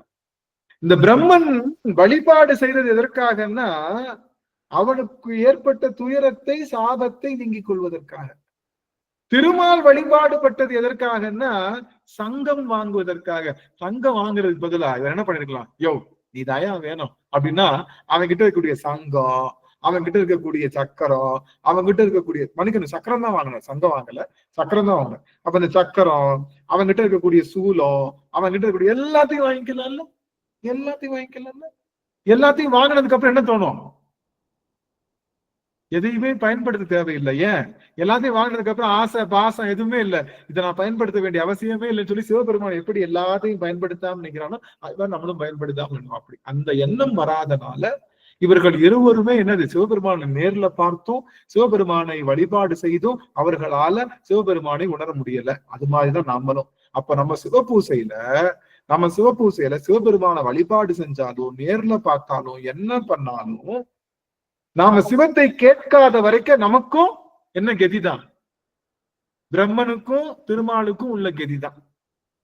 அவங்கள எப்படி நன்னுதற்கு அறியவர்கள்னு சொன்னார்களோ அது போல எப்ப நம்ம சிவபூசையில் அமர்ந்து சிவம் ஒருவனை தவிர வேறொன்று பொருள் எனக்கு தேவையில்லைன்னு நினைக்கிறோமோ அப்பதான் சாக்லேட் பாக்ஸை தட்டி விட்டு வைர பாக்ஸை நம்ம தூக்குறதுக்கு சமம். அது வரைக்கும் நம்ம என்ன பண்ணல. அப்போ அதத்தான் என்ன சொன்னோம்னா, கார்த்திகை மாதம் முழுவதும் காலையில 4:30க்கு பிரம்ம முகூர்த்தத்துல விளக்கு ஏற்றி சிவபெருமான்கிட்ட உட்கார்ந்து, எப்பா நீதான் வேணும், ஒன்ன தவிர வேறு பொருள் எனக்கு தேவையில்லை. அது நான் வெளியில சொன்னாலும் கூட எனக்குள்ள ஏறல. ஆனா அந்த எண்ணத்தை உருவாக்கி எனக்கு ஒன்ன தவிர வேற பொருள் வேணான்ற எண்ணத்தை எனக்கு குடுசாமி. நம்ம வார்த்தையிலே சொல்லலாம்ல. நம்ம வீட்டுல எல்லாருக்கும் இப்ப கைக்கு பேனா எடுத்து காதற்ற ஊசியும் வாராது நான் கடைபிடிக்கிறேன்னு எழுதி கட் பண்ணி என்ன பண்ணுங்க, பாக்ஸ்ல போட்டுருங்க, நாளைக்கு காலையில ஓபன் பண்ணுங்க. என்ன வரும்? உடனே வீட்டை விட்டு போயிருவோமான்னு கேட்டேன். இப்ப காதற்ற ஊசியும் வாராது நான் கடைபிடிக்கிறேன்னு எழுதி ஒரு பாக்ஸ் வச்சுங்க, நாளைக்கு காலையில புதுசா அந்த பாக்ஸ் ஓபன் பண்ற மாதிரி ஓபன் பண்ணீங்கன்னா என்ன நடக்கும்? பட்னத்தார் போன மாதிரி வெளியே போயிருவோமா? போக முடியுமா? அந்த வார்த்தைக்கு அர்த்தம் புரியுதா புரியலையா? ஆனா என்ன பண்ணல, ஆன்மாவை டச் பண்ணல. அந்த வார்த்தை ஆன்மாவை டச் பண்ணல. அதனால அதுக்கான அர்த்தம் புரியல. நமக்கு அர்த்தம் புரிஞ்சிருந்தாலும் உண்மை விளங்கல. அதனால இருக்கும். அது நான் அப்படி சாமிகிட்ட கேளுங்க. என்னன்னா நீதான் வேணும்னு கேட்கிறப்ப எப்படி கேட்போம்? உதட்டளவுலதான் நடக்கும். இருந்தாலும் என்ன தோணும்? ஐயோ படுபாவி ஆனந்த் நீதான் வேணும்னு கேட்கணும்னு சொல்லிட்டானே, நமக்கு இவ்வளவு பெரிய லிஸ்ட் இருக்கே, அந்த லிஸ்ட நம்ம என்னைக்கு கேட்கறது தெரியலையே, இந்த படுபாவி வேற இப்படி ஒரு டாஸ்க கொடுத்து நம்ம இந்த மாசம் பூரா அப்படி பணம் வைக்கிறானே அப்படின்னு நினைக்கும் போதுதான் நம்மளுக்கு இவ்வளவு இருக்கும். அப்பதான் அடியார்கள் கேள்வி கேட்டாங்க, ஐயா அடுத்தவங்களுக்காக நாங்க வழிபாடு செய்யலாமா, அது ஓகேவான்னு கேட்டாங்க. அது பண்ணணும். அடுத்தவங்களுக்காக அவங்க நல்லா இருக்கணும், அவங்களுக்கு உடல்நிலை சரியா இருக்கணும் அப்படின்னு சுசிலாமா கால் பண்ணாங்க. அந்த டைம் சுசிலாமா கால் பண்ணல, அம்மா ரேவதி அம்மா கால் பண்ணாங்க, வாய்ஸ் நோட் கொடுத்துருந்தாங்க. இந்த மாதிரி கால் பார்த்த உடனே எனக்கு ஒரு மாதிரி ரொம்ப கஷ்டமாயிடுச்சு. உடனே அடியன் அந்த எழுந்த இடத்துலயே மந்திரமாவது நீர் பாடிட்டு அடியார்கள்கிட்டையும் விண்ணப்பம் வைக்கிறேன்னு சொன்னது உடனே அது சரியான உடனே அடியன் நினைச்சேன், அடிநாயன் பேசினதுக்கும் எங்க அடியார்கள் பேசுறதும் காதுல விழுகுதுன்னா நீ கேட்டுக்கிட்டு தான் இருக்க. நீ கேட்டுட்டு தான் இருக்க நான் சொல்றத. சில சமயம் நான் கேட்கறது உனக்கு காதுல விழாத மாதிரி இருக்குன்னா, நான் எனக்காக கேட்கும் போது நீ காதுல மூடிக்கிற, அடுத்தவங்களுக்காக கேட்கும் போது காது திறந்து கேட்கிற சாமி. அது நல்லா தெரியுது. அதனால இனிமே அடுத்தவங்களுக்காக நான் கேட்கிறேன், எனக்காக நான் கேட்க விரும்பல. எனக்கு வேண்டத்தக்கது அறிவாயினி. அறிவாயினின்னு என்ன அர்த்தம்? அறிவாயினின்னு என்ன அர்த்தம்? வேண்டத்தக்கது அறிவாயினின்னு என்ன அர்த்தம்? அவருக்கு எனக்கு என்ன வேணும்ன்றது தெரியும், எனக்கு என்ன வேணுங்கிறது. தப்பு. எல்லாரும் ஆன் பண்ணுங்க. அதுக்கு அர்த்தம் அது இல்ல. வேண்டத்தக்கது அறிவோயினா எனக்கு வேணும்ன்றது உனக்கு தெரியும் அப்படிங்கிறதுக்கு அது அர்த்தம் இல்ல. நல்லா கவனிங்க. வேண்டத்தக்கது அறிவோய் நீ அப்படின்னா எனக்கு என்ன வேணும் அப்படின்னு உனக்கு தெரியும் அப்படின்னு சொல்ல மாட்டேன் சாமி. என்ன சொல்றாரு? வேண்டத்தக்கது, நல்லா கவனிக்கணும், வேண்டத்தக்கது அறிவோய். பேச பெரிதும் பெரியாய் நீயே. பெரியவங்க என்ன சொல்லுவாங்க? பெரியோய். அவங்க கூப்பிடுறப்ப பெரியோய்னு கூப்பிடுவோம். அப்புறம் அறிவா இருந்தாங்கன்னா அவங்க எப்படி கூப்பிடுவோம்? அறிவோய்னு கூப்பிடுவோம். அறிவோய்னா என்ன அர்த்தம்? சிவபெருமானுடைய பேருன்னு அர்த்தம். அறிவோய்னா பெரியவங்கள சொல்லுங்க ஓய் ஓய்ன்னு கூப்பிடுவோம். எல்லாருக்கும் கூப்பிடுவோம்ல, நமக்கு தெரிஞ்சவங்கள அப்படி கூப்பிடுவோம், ஓய் கூப்பிடுவோம்ல. அப்போ பேரை சொல்லி ஓய் கூப்பிடுவாங்க. இப்ப ஆனந்த் ஓய் அப்படின்னு கூப்பிடுவாங்க. கேள்விப்பட்டீங்களா? பெரியவங்களை அப்படித்தான், ஆனந்த் ஓய், அம்மா இந்த மாதிரி யாராவது பேர் சொல்லி அவங்கள பேர் ஓய் கூப்பிடுவாங்கல்ல. அந்த ஓய் சேர்க்கறது என்னன்னா அவங்க பெரியவங்கன்னு சொல்றது, அவங்க பெரியவங்க அப்படின்னு சொல்ற. அப்போ அறிவு கூட்டல் ஓய்னா யாருன்னா சிவபெருமான். அறிவோயின்னு அவனுக்கு அர்த்தம், அவனுக்கு பேரு. வேண்டத்தக்கது, எனக்கு வேண்டத்தக்கது எது தெரியுமா? அறிவோய் நீ. யாரு? எனக்கு என்ன வேணும்னா நீதான் வேணும்னு அர்த்தம். புரியுதா உங்களுக்கு? எனக்கு என்ன வேணும் உனக்கு தெரியும்னு அர்த்தம் இல்ல. வேண்டத்தக்கது அறிவோய் நீ. இந்த அறிவோய் நீ இல்ல, வேண்டத்தக்கது அறிவு கூட்டல் ஓய். அறிவோய் யாரு? அறிவுனால யாரு? அறிவுனால யாரு? சிவபெருமான் ஒருவனை தவிர. வேண்டத்தக்கது அறிவு. எனக்கு வேணுன்றது நீதான்ப்பா. நீங்க என்ன கேட்டாலும் சாமி முழுசா கொடுக்க மாட்டார். நீங்க என்ன கேட்டாலும் சரி, நீங்க என்ன கேட்டாலும் சாமி முழுசா கொடுக்க மாட்டார். ஏன்? கொடுத்தா நாம என்ன கேட்கிறோம்? குழந்தையா இருக்கோம், நமக்கு என்ன கேட்கிறோம்? என் வாயில 2 குடம் பால் ஊத்துன்னு கேட்போம் சாமி கிட்ட. நமக்கு ஆசை பால் குடிக்கணும்னு, குழந்தைக்கு ஆசை. என் வாயில 2 குடம் பால் ஊத்துங்க. ஆனா சாமி என்ன பண்ணுவாரு? பைத்தியம் கேக்குது பாரு, 2 குடம் பால் ஊத்து வாயில ஊத்து போய் சேர்ந்துருது. ஆனா எப்படி கேக்குது பாரு இந்த பைத்தியம்ட்டு, சாமி என்ன பண்ணுவாரு? சங்கல கொஞ்சம் போல எடுத்து ஊத்துவாரு. ஏன்? முழுசா. அதுக்கப்புறம் அது வேண்டத்தக்கது அறிவோய் நீன்னு அவனோட திருநாமம்னு சொல்லிட்டீங்க. அடுத்தது அதுதான் சொல்ல வர. அதைத்தான் சொல்ல. நம்ம என்ன கேட்டாலும் சாமி முழுசா தரமாட்டார். நம்ம என்ன கேட்டாலும் ஏன் முழுசா தரமாட்டார்னா அது தந்தா தாங்குற ஆற்றல் கிடையாது. ஆனா இந்த ஆன்மாவுக்கு ஏன் தாங்குற ஆற்றல் இல்ல? இந்த ஆன்மா உடலோடு இருக்கு. அதனால உடலுக்கு தாங்கக்கூடிய, உடலுக்கு எல்லை அளவுலதான் ஆற்றல் இருக்கு. எல்லைக்கு மீறி கொடுத்தா உடல் தாங்காது. ஆனா ஆன்மா தாங்கக்கூடிய அளவு எது தெரியுமா? சிவபெருமானம் முழுசா தாங்கும். ஆன்மா சிவபெருமானம் முழுசா தாங்கும். ஏன்னா சிவபெருமான் முழுசா வந்தாலும் அந்த இன்பத்தை தாங்கக்கூடிய ஆற்றல் ஆன்மாவுக்கு இருக்கு. வேண்டத்தக்கது அறிவோய் நீ. எனக்கு என்ன வேணும்? நீதான் வேணும். வேண்ட முழுதும் தருவோய் நீ. நீ என்ன பண்ண முடியாது? ஒன்ன பிச்சு தர முடியாது. யாரு? சிவபெருமான் தன்னை பிச்சு தர முடியாது, முழுசாத்தான் தர முடியும். வேண்டத்தக்கது அறிவோய் நீ, வேண்ட முழுதும் தருவோய் நீ. இப்ப ஆனந்த் வேணும்னு கேக்குறீங்கன்னு வச்சுங்களேன். ஆனந்த் வேணும்னு கேக்குறீங்க, என்ன பண்ண முடியாது? பிச்சு கொடுக்க முடியாது இல்ல? பிச்சு கொடுக்க முடியாது, முழுசாதான் கொடுக்க முடியும். ஆனந்த் வீட்டுக்கு வாடா, நான் முழுசாதான் வர முடியும். ஆனா ஒரு இடம் வாங்கணும்னு நினைக்கிறோம், என்ன பண்ணலாம்? கோயம்புத்தூர்ல இடம் வாங்கலாம், மதுரையில கொஞ்சம் இடம் வாங்கலாம். பணம் வேணும்னு நினைக்கிறோம், கேவிபில கொஞ்சம் பணம் போடலாம், வித்ததுல கொஞ்சம் பணம் போடலாம். புரியுதுங்களா? நம்மளுடைய இன்பங்கள் எல்லாம் பிச்சு வரலாம். ஆனா சிவபெருமான் ஒருவன் மட்டும்தான் முழுசா வந்து ஆகணும். அதனால வேண்டத்தக்கது அறிவோய் நீ, வேண்ட முழுதும் தருவோய் நீ. சிவம் வேணும்னு கேட்டுட்டீங்கன்னா சிவம் கொஞ்சம் கூட தயங்காம தன்னை முழுவதுமாக தருகின்ற. நீங்க திருமால்கிட்ட போய் கேட்டேன்னு வச்சுக்கோங்க, எல்லாம் கேட்டாங்கல்ல, திருமால்கிட்ட போய் யார் கேட்டான்? நமக்குதான் பார்க்கடல்ல கடையும் போது ஈக்குவலா தானே வேலை பார்த்தாங்க. யாரு? அசுரர்கள் ஈக்குவலா தானே வேலை பார்த்தாங்க. அவர்கிட்ட என்ன கேட்டாங்க? அந்த அமிர்தத்தை எனக்கு கொடுன்னு கேட்டாங்க. இவர் என்ன பண்ணாரு? நல்லா கவனிக்கிறேன். என்ன பண்ணாரு? கொடுக்க மாட்டேன்ட்டு, கொடுக்க முடியாதுன்ட்டு.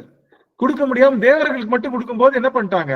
ஒரே ஒரு அசுரன் மட்டும் போய் தேவர்களுடைய வேஷத்துல போய் வாங்கி வடக்குன்னு குடிச்சுட்டான். குடிச்சுட்டான். என்ன ஆயிடுச்சு? தங்க விட்டு தலை வேற உடல் வேறன்னு பிரிச்சுட்டோம். தலையா நிக்கிறதுக்கு பாம்பினுடைய வாலும், உடலா இருக்கிறதுக்கு பாம்பினுடைய தலையை வச்சு ராகு கேதுவா இன்னைக்கு வரைக்கும் இருக்காங்க. ஏன்பா ஒழுங்காத்தானே உழைச்சிருக்காங்க, அவங்களுக்கு கொடுக்கணும். ஒரு சாதாரண அமிர்தத்தையே கொடுக்கல. உழைச்சவனுக்கு தான் கேட்கறான். அதுக்கு மீறி உழைக்காம இல்லங்க நாங்களே பிடிச்சி இழுத்துக்கிறோம்னு சொல்லிருக்கோம். 2 பக்கமும் தேவர்கள் நிக்க வச்சு இழுத்துக்கணும் அப்ப சொல்லியிருக்கணும். வேலை மட்டும் வாங்கிட்டு கூலி தராது சாமி. ஆனா நம்ம பெருமான் கூலி தந்துட்டு தான் வேலையே வாங்குவாப்பி.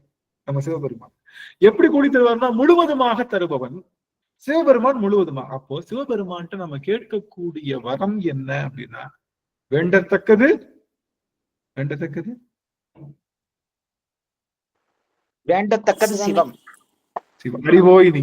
வேண்ட முழுதும் கிடைப்பதும் சிவம் தான். நீங்க மத்தது எல்லாம் கேட்டீங்கன்னா சிவம் முழுசா கிடைக்காது, பாதி பாதி தான் கிடைக்கும். இறைவனை நீதான் வேணும்னு கேட்டா சிவம் முழுசா வரும். அப்படி மித்த எல்லாத்துலயும் சிவம் பாதி பாதி தான் நிக்குது. இப்ப எனக்குள்ள இருக்கக்கூடிய சிவத்தினுடைய அளவு எவ்வளவு? கொஞ்சம் தான். அன்னை பராசக்தி கிட்ட இருக்கக்கூடியது கொஞ்சம் தான். சங்கர நாராயணன் இருக்கக்கூடியது அளவு கொஞ்சம் தான். சங்கர நாராயணன் தெரியும்ல, நாராயணன் ஏன் படுத்து கிடந்தாரு? ஏன் படுத்தே கிடக்காரு? ஏன் படுத்து கிடக்காரு சுவாமி? சக்கரை வாங்கிட்டாரு. சக்கரத்தை கையை வாங்க உடனே சக்கரை என்ன பண்ண முடியல? என்ன பண்ண முடியல? தூக்க முடியல. கண்ணை இடந்து சக்கரம் வாங்கிட்டாரு. சக்கரத்தை தாங்குகின்ற ஆற்றல் இல்ல. படுத்துட்டாரு, நிக்க முடியல, படுத்துட்டாரு. சாமி கிட்ட படுத்த மாணிக்கவே என்ன பண்றாரு? சாமி கிட்ட எனக்கு இதை தாங்குகின்ற ஆற்றலை கொடுன்னு ஒரு கையால சிவலிங்க திருமேனியில பூசனை பண்ணிக்கிட்டே இருக்காரு. பண்ணும் போது சிவத்தினுடைய ஒரு கூறு எங்க வந்துருச்சு? சங்கர நாராயணன் ஒரு கூறு வந்து, அதனாலதான் சங்கர நாராயணன். சங்கரனுடைய கூறு கொஞ்சம் போல உள்ள வந்ததுனால சங்கர நாராயணன் சொன்ன என்ன பண்றாரு? எந்திரிச்சு நின்றார். அதனாலதான் சங்கர நாராயணன் நின்ற கோலம். அதுக்கப்புறம் சாமி எங்கெல்லாம் திருமால் எங்கெல்லாம் நிக்கிறாரோ அங்கெல்லாம் என்ன அர்த்தம்? யாருடைய கூறு இருக்கு? சிவத்தினுடைய கூறு பெற்றனால நின்ற கோலம். கிடந்த கோலம்னா சிவத்தினுடைய கூறுக்காக சுவாமி தவம் செய்யறார். நீங்க பாத்தீங்கன்னா படுத்த கிடந்த கோலத்துல ஒரு கை எப்பொழுதுமே சிவபூசை பண்ணோம். அத இதுல மட்டும் வச்சிருப்பாங்க. இதுல நம்மளுடைய இந்த கோவில் திருவனந்தபுரம் பத்மநாப கோயில்ல மட்டும் வேற வழி இல்லாம அது என்ன பண்ணிடுவாங்க? சிவனை மல்லிகைப்பூவால போட்டு மூடிடுவாங்க. யாருக்கும் தெரியாது. திருநெல்வேலியில இருக்குங்கய்யா, திருநெல்வேலி நெல்லையப்புறம் அந்த கோயில் இருக்குங்க.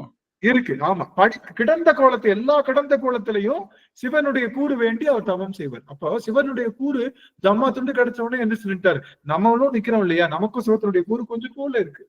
அப்போ சிவத்தினுடைய கூறு பிரிஞ்சு பிரிஞ்சு வரும். நீங்க அம்மா கேட்டீங்கன்னா அம்மா வேணும்னு கேட்டீங்கன்னா சிவத்தினுடைய கூறு கொஞ்சம் கிடைக்கும். அப்பா கேட்டீங்கன்னா சிவத்தினுடைய கூறு கொஞ்சம் கிடைக்கும். நல்ல கணவர் கேட்டீங்கன்னா கொஞ்சம் கிடைக்கும். அப்ப சிவத்தினுடைய அளவு கொஞ்சம் கொஞ்சம் தான் கிடைக்கும். சிவத்தையே கேட்டீங்கன்னா முழுதும் கிடைக்கும். முழுதும். அதனாலதான் வேண்டத்தக்கது அறிவோயினி. அறிவோயினா யாரு? அறிவு கூட்டல் ஓய் சிவம். வேண்ட முழுதும் தருவோயினி. இதை நம்ம எப்படி புரிஞ்சுக்கிட்டோம்னா, ஐயோ நான் எனக்கு என்ன வேணும்னு தெரியும், நான் என்ன கேட்டாலும் நீ கொடுப்ப. யோ நான் என்ன வேணும், என்ன கேட்க வந்திருக்கேன் தெரியுமா? இப்ப எனக்கு வீடு வேணும். அறிவு கூட்டல் ஓய்க்கு வந்து சிவபெருமான்னு சொன்னீங்க. அப்ப தருவோய்க்கு தருதல் பிளஸ் கூட்டலுக்கு என்ன சொல்றீங்க ஐயா?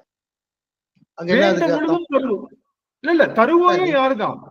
தருபவனும் சிவபெருமான் தானே. தருவோய் வேண்ட முழுதும் தருவோய் ஓய் வேண்ட முழுதும் தருவோய்னா எப்பொழுதுமே தருகின்றவன் சிவபெருமான் ஒருவனால மட்டும்தான் தர முடியும். ஏன்னா அவன் தான் எல்லாத்துக்கும் ஆக்குப்பைடு. அவன் தான் இன்பத்துக்கு, அவன் தான் படைத்தலுக்கு, அவன் தான். படைத்தல யார் தர்றா? பிரம்மனா தர்றான். படைத்தல பிரம்மனா தர்றான். ஏன் படைத்தல பிரம்மன் தர முடியாதுன்னு சொல்றோம்? என்ன காரணம்? ஏன்னா ஒடுக்குறது யாரு? கதவை நான் பூட்டுறேன், கடைசியா நான் கதவை பூட்டுறேன், சாவி என்கிட்ட இருக்கு, திரும்ப யாரு தான் திறக்க முடியும்? பூட்டினவன் தானே திறக்க முடியும், சிவபெருமான் தான். அதனால சங்காரத்தை செய்தவன் தான் மீண்டும் புனர் உருபவம் செய்கின்றான்னு சொல்லி நம்மளுடைய எல்லா சாஸ்திர சம்பிரதாயமும் சொல்லுது. அது பேர் புனர் உருபவம் சொல்லுவோம். மீண்டும் அப்ப சங்காரம் செய்த சிவபெருமான் தான் அவன் தான் தர முடியும். தருவதற்கு அவனுக்கு ஒருவனுக்கு தான் ஆற்றல் உண்டு. அதான் மணிவாசகர் வந்து வேண்ட முழுவதும் தருவோயினின்னு சொல்லியிருக்காரு. பட் நீங்க சொல்றீங்க இல்லையா, அவர் கேட்கறது பூரா கொடுக்க மாட்டாரு சிவபெருமான் அப்படின்னு சொல்லிட்டு தான் நீங்க ஆரம்பிச்சீங்க. கேக்குறதெல்லாம் கொடுப்பா. அப்படி அவனுடைய கூறு கம்மி. இப்ப நீங்க தாய் வேணும்னு கேக்குறீங்க, தாய் நல்ல தாய் வேணும்னு ஒரு பிறகு ஒரு ஒரு ஒரு உயிர்ல நின்று பிறக்கிறதுக்கு முன்னாடி கேக்குறீங்க, தாய் நல்லா வேணும். சுவாமி தாயை கொடுக்குறாரு. அப்ப அந்த தாய்க்குள்ள சிவத்தினுடைய கூறு எவ்வளவு இருக்கு? முழுசா இருக்கா, கம்மியா இருக்கா? இல்ல. சிவத்தினுடைய முழு கூறும் தாய் கிட்ட இருக்கா? இல்ல. தாயர் சிறந்த தாயினுடைய கூறு சிவத்துக்கிட்ட, அந்த சிவத்தினுடைய கூறு கொஞ்சம் போல தாய் கிட்ட இருக்கிறனாலதான் அவன் நம்மளை காப்பாத்துறான். தந்தை கிட்ட கொஞ்சம் போல இருக்கு, நல்ல கணவன் கிட்ட கொஞ்சம் இருக்கு. எல்லா உயிர்களிடத்தும் சிவத்தினுடைய கூறு இருக்குன்றதான் அடியன் சங்கர நாராயணனுடைய கதை சொன்னேன். சங்கர நாராயணனுக்கு கொஞ்சம் போல கூறு கொடுத்தனாலதான் எந்திரிச்சு நிக்கிறார் அவர்.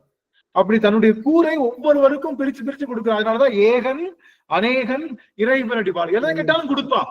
எனக்கு காரு வேணும்னு கேக்குறீங்க, சிவத்தினுடைய கூறு அதுல இருக்கு. முழுசா இருக்கா? எதுலதான் முழுசா இருக்கும்? நீங்க என்ன வாங்கினாலும் என்ன கேட்டாலும் கொடுப்பான். ஆனா சிவத்தினுடைய கூறு முழுவதுமாக இருக்கின்ற ஒரே பொருள் எதுதான்? சிவம்தான். சிவம், சிவபெருமான் தான். சிவத்தை தவிர வேற எந்த பொருளையும் சிவத்தினுடைய கூறு முழுசா இல்ல. நல்லா தெரிஞ்சு. அன்னை பராசக்தி கிட்ட கூட பாதிதான் இருக்கு. அன்னை பராசக்தி கிட்ட கூட அவனுடைய கூறு பாதிதான் இருக்கு. அப்போ நீங்க சொன்ன இந்த 2 வார்த்தைக்கும் வேண்ட முழுவதும் தருவோயினி, வேண்டத்தக்கது அறிவோயினி அப்படின்ற வார்த்தை நீங்க சொல்ற அந்த கருத்து ஏற்புடையதாக இருந்தாலும், இதுவரைக்கும் படித்த வரை பெரிய பெரிய அறிஞர்களுடைய பொருளுரையில இந்த மாதிரி அவங்க சொல்லல. நாங்க நினைச்சுக்கிற மாதிரி சொல்றாங்க, நீ எது கேட்டாலும் நினைச்சு பாருங்க. அதுக்கு என்ன இந்த பொருள்ல நம்ம போய் கேட்க வேண்டத்தக்கது அறிவோம், எனக்கு என்ன வேணும்னு உனக்கு தெரியும் சாமி, அதனால நான் லிஸ்ட் கொண்டு வந்திருக்கேன். அந்த நிலையில இருக்கும். நான் வேண்டத்தக்கது அறிவோம், அதனால லிஸ்ட் கொண்டு வந்திருக்கேன். வேண்ட முழு நான் என்ன கேட்டாலும் நீ தருவேன். அந்த லிஸ்ட்ல இருக்கிற எல்லாத்தையும் மிளகா வத்த 200 கிராம், காபி தூள் 300 கிராம் அப்படின்னு சாமி கிட்ட ஒரு லிஸ்ட போட்டு வந்திருக்கேன்ற பாவனையில தான் வச்சிருக்கு. மணிவாசகர் அந்த பாவனையை நம்ம கிட்ட கொண்டு வர முயற்சி செய்யல. மணிவாசகர் முழுவதுமாக சிவத்தை வேண்டுகின்ற பாவனைக்குள்ளதான் நம்மள வரணும்னு சொல்றாரு. அதனால அந்த கருத்துல இருந்து இந்த கருத்து சிறப்பா இருக்கிறதுனால அந்த கருத்தை எடுத்துக்கலாம் அப்படின்னு சொல்லுவாங்க. இல்ல அந்த கருத்து எனக்கு ஏற்புடையதா இல்லை அப்படின்னா புறம் தள்ளிக்கலாம். ஆனா அந்த கருத்தை நம்ம பார்க்க ஏற்புடையது இல்லைன்னு சொல்ல, ஏற்புடையதா இருக்கு. ஆனால் இதுவரையில் நாங்கள் படித்த வரையில் அறிஞர்கள் பெருமக்களுடைய இந்த பொழிப்புரையில இந்த மாதிரி சொல்லல, அவங்க வேற மாதிரிதான் சொல்லிட்டாங்கன்னு உங்களுக்கு சொல்றேன். நல்லது.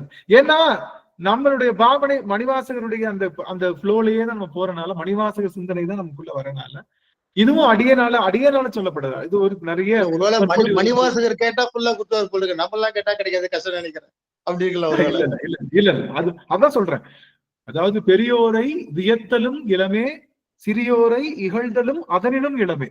ஐயோ அவங்க எல்லாம் பெரியவங்க, அவங்களுக்கு மட்டும் கிடைக்கும் அப்படின்னு நினைக்கிறதும் மாயைதான். ஐயோ நான் சின்னவன், நான் பண்றது நான் என்ன பக்தி செய்தாலும் சரி. அதாவது அக்குனி குஞ்சொன்று கண்டேன், அக்குனி குஞ்சை பொந்திடை வைத்தேன், வெந்து தணிந்தது காடு, குஞ்சில் மூப்பொன்று ஒன்றோ கொஞ்சம் எனக்கு தெரியல. அப்போ ஒரு ஒரு ஒரு ஒரு ஒரு சின்ன ஒரு கணல்ல பெரிய கணல் சின்ன கணல்னு கிடையாது. மணிவாசகர் சிவபக்தி செய்தாலும் அது பெரிய பிளம்பா இருக்கலாம். நாம செய்கின்ற பக்தி ஒரு சின்ன அகர்பக்தியோட கங்கா இருக்கலாம். ஆனா ரெண்டுமே நெருப்பு தான். அதனால இதுல ஏற்ற வித்தியாசம் இல்லாம நமக்கு தருவார், கன்ஃபார்மா தருவார். மணிவாசகருக்கு தந்த அதே இன்பத்தை அப்படியே கொஞ்சம் கூட மாசு இல்லாம தருகின்றனாலதான் அவன் மாசற்ற மலர்ந்த மலர்ச்சுடர். நமக்கு குறைக்கவே மாட்டான். அதை வாங்குகின்ற ஆற்றல் பக்குவத்தை நம்ம ஏத்திக்கிட்டா மட்டும் போதுமே தவிர நமக்கு குறைக்க மாட்டாங்கிற தைரியத்துல எல்லாரும் மூவ் பண்ணுங்க அப்படின்னு சொல்லி இன்னும் ஒரே ஒரு செய்தி சொல்லி உங்களுக்கு வேணும். போன வட்டம் இதையேதான் சொன்னோம். விமலனேன்ற இந்த விமலன் அப்படிங்கிறதுதான் மகாமாய சுத்தியினுடைய கீவேர்டு. இந்த விமலன்ற வார்த்தை, சிவபெருமான் எப்படிப்பட்டவன்னா மாயையை அவன் படைத்தாலும் கூட மாயை என்பது அவனுக்குள்ள ஏறாது. மீன் கடலுக்குள்ளேயே இருந்தாலும் அது உடம்புல என்ன ஏறாது? உப்பு ஏறுமா? உப்பு ஏறாது. ஏறுமா? உப்பு தண்ணியிலேயே மீனுக்கு மிதந்தாலும் உப்பு அதுக்குள்ள ஏறுமா? அது போல சிவபெருமான் மாயையை வச்சு செஞ்சாலும் கூட அவனுக்குள்ள மாயை ஏறாது. அதனால அவன் யாரு? விமலன். அவன் கையில மாயை வச்சிருக்கான், அவன் கையை செஞ்சாலும் கூட அவனுக்குள்ள மாயை இருக்காது, அவனுக்குள்ள மலம் இருக்காது. மலமற்றதுனாலே அவன் விமலன். யாரு நல்லா கவனிங்க, ஒரு செய்தி, இந்த ஒரு செய்தியோடு தான் நிறைவு செய்யலாம். ஒரு 60 வினாடி துளிகள் மட்டும் எல்லாரும் கவனிக்கலாம். ஒரு செய்தி மட்டும், அடியார்கள் எல்லாம் ஒரு நிமிடம். யாருனால மாயை நீக்க முடியும் அப்படின்னா, யாரு விமலனா இருக்கிறானோ அவனாலதான் மாயை நீக்க முடியும். ஆமா தானே? ஆமா தானே? யாரு மாயை நீக்க முடியும் அப்படின்னா, எந்த டாக்டர் நமக்கு மருத்துவம் கொடுக்க முடியும்னா நோய் இல்லாத டாக்டர் தான். அவரே நாளைக்கு போய் சேர போறாருன்னா நமக்கு நம்மளுடைய நோய் எப்படி அவர் நீக்க முடியும்? அவருக்கு நோய் இருக்கக்கூடாது இல்லையா? அது போல நம் பிறவி நோய் என்ற மகா மாய மலத்தை நீக்க வந்தவனுக்கு மலம் இல்லாதவனா இருக்கணும். சிவபெருமான் ஒருவனை தவிர வேற யாருக்கும் மலம் இல்லாதவன்னு சொல்ல முடியாது. ஏன்? நம்ம திருமாலுக்கு என்ன பேரு? திருமாலுக்கு என்ன பேரு? மால்னு பேரு. மால்னால என்ன அர்த்தம்? மால்னால என்ன அர்த்தம் சாமி? மாயில். இந்த குண்டியில் போட்டா அர்த்தம் சொல்றேன். இந்த சிறப்பில் அந்த நடுவில் போட்டா வேற, பள்ளிக்கு வர இல்லு போட்டா வேற அர்த்தம். பெருமாளேனோ எங்க முருகப்பெருமான ஒவ்வொரு திருப்புகள்லையும் பெருமாளேனோ, அந்த பெருமாள் வேற. திருமாலுக்கு வரக்கூடிய இல் பெருமாளேன்னு சொல்றோம்ல, அந்த இல் குண்டு இல்லு. அந்த மாலுக்கு என்ன அர்த்தம்னா, மாலுக்கு மயக்கம்னு அர்த்தம். மால்னா என்ன அர்த்தம்? பேர்லயே மயக்கம் இருக்குங்க. ஏங்க பேர்லயே மயக்கம் இருக்கு. அவர் நம்ம மயக்கத்தை எப்படி தீர்க்க முடியும்? திருமாலே மயக்கம் ஆயிடுச்சுன்னா திருமாலுடைய முந்தியில வந்த பிரம்மனை சொல்லவா வேணும்? ஏங்க ஒரு பொருள் இருக்கு, அந்த பொருள்லயே மயக்கம் இருக்கு, அந்த பொருள் வந்து இன்னொரு பொருள் வந்திருக்கு, அது எப்படி இருக்கும்? அதுவும் அந்த பிரம்மன் தானே எல்லாத்தையும் படைச்சான். யாரு? 30 முக்கோடி தேவர்கள் எல்லாத்தையும் படைச்சான். அப்ப அது எப்படி இருக்கும்? பிரம்மன் படைச்சனா, இந்த உடம்பு பிரம்மன் தான் படைச்சான், அதனாலதான் இது எப்படி இருக்கு? மயக்கத்துக்குள்ளேயே இருக்கு. ஆனா சிவபெருமான் வந்து யாரு? அவன் அறிவு பொருள். அவன்கிட்ட வந்த பொருள் யாரு? முருகன். அப்ப அவனும் அறிவு பொருள். அந்த அறிவு பொருள் பரம்பரையில நம்மளும் ஜாயின் பண்ணிட்டோம்னா என்ன ஆயிடுவோம்? நாமளும் அறிவு பொருளாக மாறுவோம். அப்ப எந்த பரம்பரையில சேரணுங்கிறத நீங்களே முடிவு பண்ணிக்கோங்கன்னு சொல்லி, அப்ப இந்த விமலனேன்ற வார்த்தை தான் என்ன சொல்லுதுன்னா, அவன்தான் மாயையிலிருந்து நம்மை நீக்குகின்ற, மலங்களிலிருந்து நீக்குகின்ற ஆற்றல் உடையவன்ற வார்த்தை. விமலன்ற வார்த்தை சிவபெருமான் ஒருவனுக்கே உரியது, யாருக்கும் அது சொல்ல முடியாது. மித்த எல்லாரும் பிறக்கிறாங்க இல்லையா? மித்த எல்லாரும் ஒரு தாயினுடைய வயிற்றுல பிறந்தாலே என்ன அர்த்தம்? மலம் வந்துருது. எந்த கருவிலும் பிறக்காதவன், எந்த நிலையிலும் தன்னுடைய வாழ்வில் இறக்காதவன், அவனுக்கு பிறப்பு இறப்பு இல்லாதவன், அவன் தானே நம்மளுடைய மாயை நீக்க முடியும். அந்த விமல பெருமான், அந்த விமலன் நமக்காக அருள் செய்கின்றான் என்று சொல்லி அந்த விமலனை நாம் தினமும் போற்ற வேண்டும். சிவபெருமான்கிட்ட போறப்போ லிஸ்ட் கேட்டுட்டு போக கூடாது. ஏன்னா சிவபெருமான்கிட்ட லிஸ்ட் வச்சுட்டு போனா அவங்க யாருக்கு சமம்? எப்படி கமல நான்முகனும் கார்முகில் நிறத்து கண்ணனும் அவன் நன்னுதற்கு அறியவர்களாக நிற்கின்றார்களோ, அது போல நன்னுதற்கு அறியவர்களாக நாம் இருக்கிறோம்னு அர்த்தம். சிவன் கூடயே இருந்தாலும், சிவனுக்கு பூஜை பண்ணிக்கிட்டே இருந்தாலும், சிவபூசை செஞ்சு சிவபெருமான் கிட்ட நம்ம அருள் பெற்றாலும் கூட சிவபெருமானை அறியாதவர்கள் தான் நாம. எப்போ? சிவத்தை தவிர மித்த பொருளை கேட்டுக்கிட்டே இருந்தா. யாரெல்லாம் சிவத்தை கேட்கின்றார்களோ அவர்கள் ஒருவரே சிவத்தை அறிந்தவர்கள். ஆகவே நாளை முதல் காலை 4:30 நம்ம எழுந்திருச்சு நாம திருவிளக்கு ஏற்றி, சிவம் ஒன்றை தவிர வேறொன்று பொருள் எனக்கு வேண்டாம் என்ற நிலையை நாம் தொடர்ந்து செய்து சிவபெருமானுடைய திருவடியை நாம் முடிய வேண்டும் என்று சொல்லி இந்த அளவிலே அடியேன் நிறைவு செய்கின்றேன். அடுத்து வரிகள்ல ரொம்ப முக்கியமான வரிகள், எமக்கு வெளிப்படாயன், அதெல்லாம் வெள்ளிக்கிழமை பார்க்கலாம். அடியார்களை அடியனுக்காக ஒரு சின்ன விண்ணப்பம் வச்சுக்கோங்க. கொஞ்சம் வலி தான், அடி கொஞ்சம் அதிகமா தான் உழுது. அதனால அடியார்கள் அடியனுக்காக ஒரு சின்னதா, ஏன்னா நமக்காக வேண்டாம்னாலும் அப்பா பாவம் அவர் கொஞ்சம் அடிக்கிற அந்த நாயை ரொம்ப அடிச்சா அது ஏதாவது ஆயிரப்போகுது, அந்த நாயை கொஞ்சம் நாளைக்கு கொஞ்சம் ஃப்ரீ விடு அப்படின்னு நீங்க எல்லாம் கொஞ்சம் விண்ணப்பம் வச்சுக்கோங்கன்னு சொல்லி அவங்க எல்லாருடைய திருவடியும் கேட்டுக்கிட்டேன். குருநாதருடைய திருவடியும் அடியேன் சென்று சுட்டி மகிழ்கின்றார். இந்த அளவில் நிறைவு செய்யலாம். நிறைவு செய்யும் மூலமாக பிரேமாமா அவர்கள் வாழ்த்து பாடல் நினைச்சுவாங்க. இந்த நிலையில இருக்கிற உங்களுக்கே ஒரு அழிவு விழுந்ததுன்னா எங்களுக்கெல்லாம் எப்படி பண்றது ஐயா? அந்த கைப்பிள்ளைக்கு அடி வாங்கின கைப்பிள்ளைக்கு அப்படிலாம் இல்ல சாமி. அப்படிலாம் நான் அடியனுடைய நிலையும் அடியாருடைய நிலையும் ஒன்று அல்ல. அடிநாயன் எல்லுக்கும் தகுதி இல்லாதவன். அதனால அடியனை நீங்க தயவு செய்து கம்பேரே பண்ணாதீங்க. பேசத்தான் செய்யறேனே தவிர ஒன்னும் பெருசா உங்க அளவுக்கு புக்தி எல்லாம் அடியனுக்கு அந்த அளவுக்கு கொஞ்சம் இதுதான். எதுக்கு கவலைப்படாதீங்கயா, எல்லாம் கொஞ்ச நாள் இதுவும் கடந்து போகும். Don't worry, be happy. போதுங்க. நன்றிங்க சாமி. இந்த வார்த்தை ஒண்ணு போதும் சாமி. அடியார்கள் இருந்து யாவிருக்க பயமேன்னு ஒரு வார்த்தை வந்துட்டுனா போதும் சாமி. அது எல்லாம் எப்பயுமே இருக்கும். இருந்தாலும் மனசை ரொம்ப அடிக்கும் போது கொஞ்சம் ஆறுதல் தேடும். அதுதான், வேற ஒண்ணு கிடையாது. நல்லது நல்லது. சிவாயனம் ஐயா. உங்களுக்கு என்னங்க குருநாதரே இருக்கிறாருங்கய்யா, ஒன்னும் பயப்படாதீங்க, எல்லாம் நல்லாக்கிட்டு வருங்க. ஆமா, இவவே இருக்காரு, குருநாதர் இருக்காரு. இதெல்லாம் குருநாதர் பாத்துட்டு இருப்பாரு, கடைசி வரைக்கும் பாப்பாரு. பாத்துட்டு உங்களுக்கு சேர்த்து அவரே பிரார்த்தனை பண்ணிடுவாரு. குருநாதருக்கு தெரியும் சாமி. குருநாதர் தினமும் அனுப்பிச்சிடறாரு, தினமும் அனுப்பிச்சு எல்லாம் மகிழ்ச்சி மகிழ்ச்சி. இத்தனை அடியார்கள் உங்க கூடயே இருக்காங்கய்யா, ஒண்ணுமே நடக்காதுங்கய்யா. அடியார்கள் இருக்கும்போது உங்களுக்கு ஏன் அந்த இது துன்பமே வராதுங்கய்யா. நாங்கெல்லாம் இருக்கோங்கய்யா. சிவசிவா. நன்றி நன்றி நன்றி நன்றி. நமச்சிவா நமச்சிவா நமச்சிவா. சொக்கநாதம் சொக்கநாதம். சிவாயனம். திருச்சிற்றம்பலம். வான்முகில் வழாது பெய்க மலி வளம் சுரக்க மன்னன் கோன்முறை அரசு செய்க குறைவிலாது உயிர்கள் வாழ்க நான்மறை அரங்கல் ஓங்க நல்தவம் வேள்வி மல்க மேன்மைக்குள் சைவ நீதி விளங்குக உலகமெல்லாம் மேன்மைக்குள் சைவ நீதி விளங்குக உலகமெல்லாம். திருச்சிற்றம்பலம். அனைத்தடியார் திருடைய தாமரையில் சென்னிமேல் சுட்டி வணங்குகிறேன். சிவாய நம. திருச்சிற்றம்பலம். நன்றிங்கய்யா. நன்றி சுவாமி. அடியார்களுக்கு ஏதாவது ஐயப்பாடு இருந்தாலோ இல்ல அடியார்களுக்கு ஏதாவது ஒரு சொல்லணும்ன்ற கருத்து இருந்தாலும் அடியார்கள் சொல்லி நிறைவு செய்யலாம். நல்ல கருத்துங்க. வேண்டத்தக்கது அறிவோயினி, அவர்தான் எல்லாமே. அந்த அறிவோயின்றதுக்கு நல்ல பெருசா ஒரு விளக்கம் கொடுத்தீங்க. ஏற்கனவே ஒரு தடவை சொல்லியிருக்கீங்க இந்த இது விளக்கம், இருந்தாலும் இன்னைக்கு இன்னொரு தரமும் கொடுத்தீங்க. நல்லா சிறப்பானது. ஏன்னா நமக்கு என்ன வேணும் அதான் வேணும் இதான் வேணும், நம்ம அவன் பார்த்துப்பா எல்லாம் நம்ம கொடுத்துருவான் அப்படின்ற எண்ணத்துலதான் நம்ம எல்லாம் இருக்கிறோம். நம்ம அப்படிதான் இப்ப வாழ்ந்துட்டு இருக்கோம். உண்மை, அதுவும் உண்மைதான். ஆனா நமக்கு எல்லாம் தெரியும் அவனுக்கு என்னென்ன அளவு கொடுக்கணும், இந்த அளவு தான் அவங்களால தாங்க முடியும். அந்த இன்பத்தினாலும் துன்பத்தினாலும் அவன் தாங்கக்கூடிய சக்தி தான் நமக்கு தரம், இல்லைன்னு இல்லை.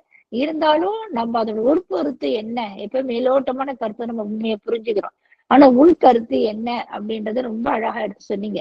முழுதும் சிவபெருமான் தான், அவருதான் அறிவோய், அவர்தான் நான் சிவனா தான் நமக்கு வேணும், வேற எதுவும் நமக்கு தேவையில்லை. அவன் அறிவு பொருள், அந்த அறிவு பொருள் தான் நமக்கு வேணும் அப்படின்றது இன்னைக்கு கருத்து நல்லா சொன்னீங்க. அதுக்கப்புறம் அடுத்ததும் அதையே சொன்னீங்க, நமக்கு என்ன வேணும்ன்றது நம்ம எல்லாம் தெரியும் அவனுக்கு அப்படின்னு நம்ம நினைக்கிறோம். அது இல்லை. நம்ம என்ன முழுதுமா அவன்கிட்ட ஒப்படைச்சிட்டோம்னா அவன் நமக்கு அந்த முழுதுமா தருவான். ஆனா நமக்கு சாந்திர சக்தி தான் நமக்கு இருக்காது அப்படின்றத சங்கர நாராயணருடைய கதையை எடுத்து விளக்கம் கொடுத்தீங்க. ரொம்ப அருமைங்கய்யா. நீ தெரிஞ்சுட்டோம் சங்கர நாராயணா எப்படி அவர் படுத்துட்டு. ஆனா பாத்துருக்கேன், நிறைய கோயில்ல பாத்துருக்கேன். நான் வருத்தப்படுவேன்.